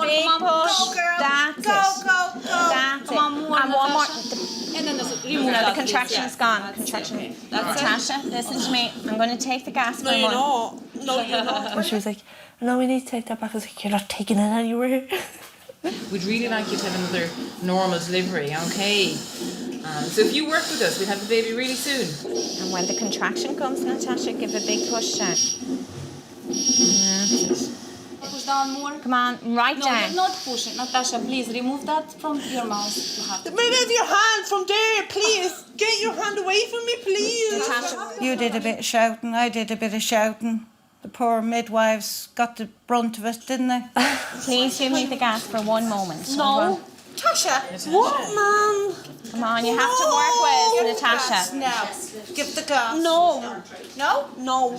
Do you want this baby out? Natasha, you have to work with it, please. You got the contraction, push. Yeah. Okay, go for it. Go front. No, come on. Your body's telling you what to do. So I was trying to listen to my body instead of trying to listen to everybody else. That's it. Come on. That's it. That's it. That's it. Very good. Go for it. That's it. Now, 18, 17. Now, your baby's foot is out, okay? You're doing great. It's not an everyday occurrence, and when you see a baby being delivered by breech, there may be a delay with the head coming. It is a challenging situation. That's it. Now, Natasha. That's it. Now, Natasha. 18, 18. Now, she's just a little bit stunned because that one was a little bit hard on her, okay? So we're just going to bring her over to the baby doctor.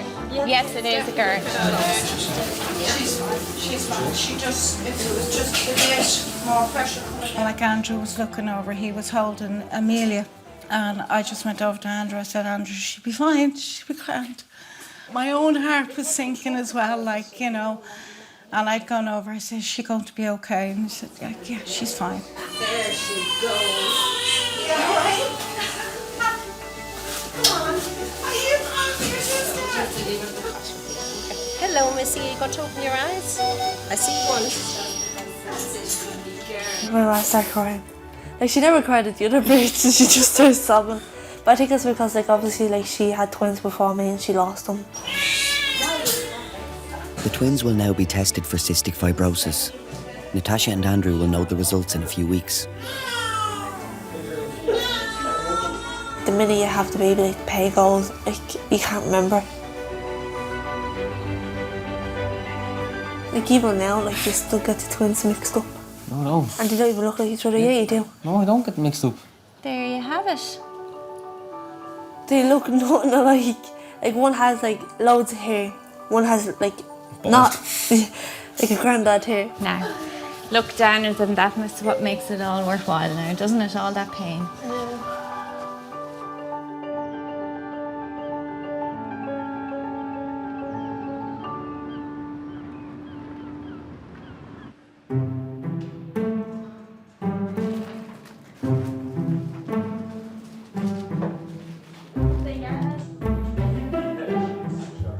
Stacey, Jean and Alan are on their way to theatre. With Stacey's previous surgeries, a C-section is the safest method of delivery. The sense of expectation is building. You all right? You sure? You want to back out? Keep it in there? I walked that corridor 4 times beforehand with for my operations, it was always the same, walking down the same corridor into the theatre. Oh yeah, it could be my last one. Yeah. Touching it. It is. I should look. Do you know what you're having again? No, that's surprise. Okay.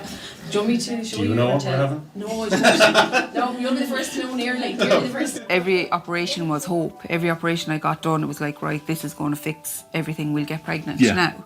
Do you know, so you always left there with hope. So it was, but you always walk down hearing other people delivering babies. Yeah. Here's all I guess I'll see you in there. Love you. See you in a minute. No, okay, just All I want to do is just see the child's face and know that it's healthy and it's fine. I really don't. If it's a boy, I will be shocked. I really just don't. Whenever I think ahead of christenings and birthdays and Christmases and stuff, it's always a girl. And I just don't know why that is. I'm just fully convinced. So I will be very shocked if it's a boy.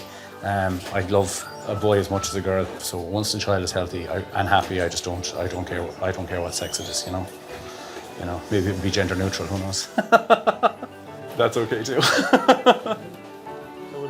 I scrubbed up well, and Stacey was very happy that they were The Galway colours, that they were maroon scrubs. And getting into the same room and seeing some of the staff and going, right, well, I've had her and her before.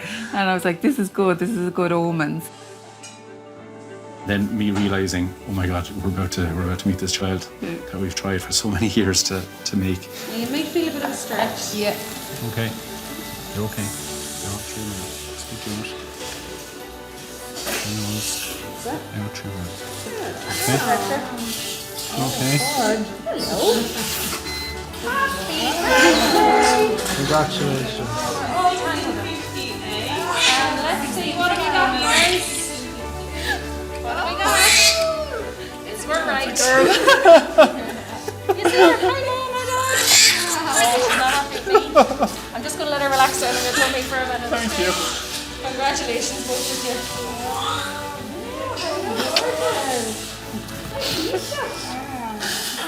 She looks perfect.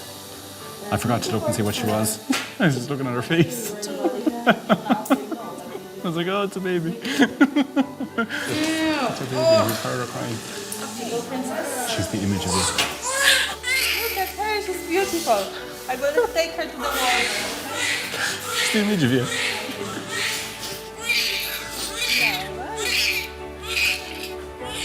Pretty nice and warm. I don't remember a time without her. As soon as she was there, I was like, yeah, that's my baby girl. It was worth it all, wasn't it?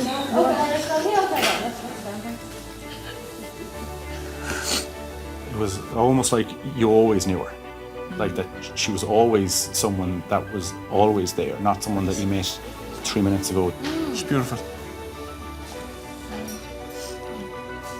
And suddenly you're just a father in a corridor with a baby, and you know, you're looking down and they're looking up at you and hi. Hi.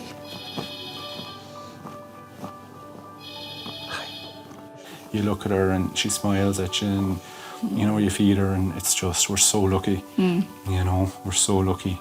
Yeah, it's just been unbelievable. Like, we took a photo and of the two of us just after the embryo had been implanted into Stacey, and the fact, you know, like the thought that this baby has come from that is just unbelievable. The fact that Stacey grew this little girl inside of her, and you know, the pregnancy was just full of love, and it was full of, we loved every minute of the pregnancy. We loved it, you know, and we're going to love you even more. Yeah.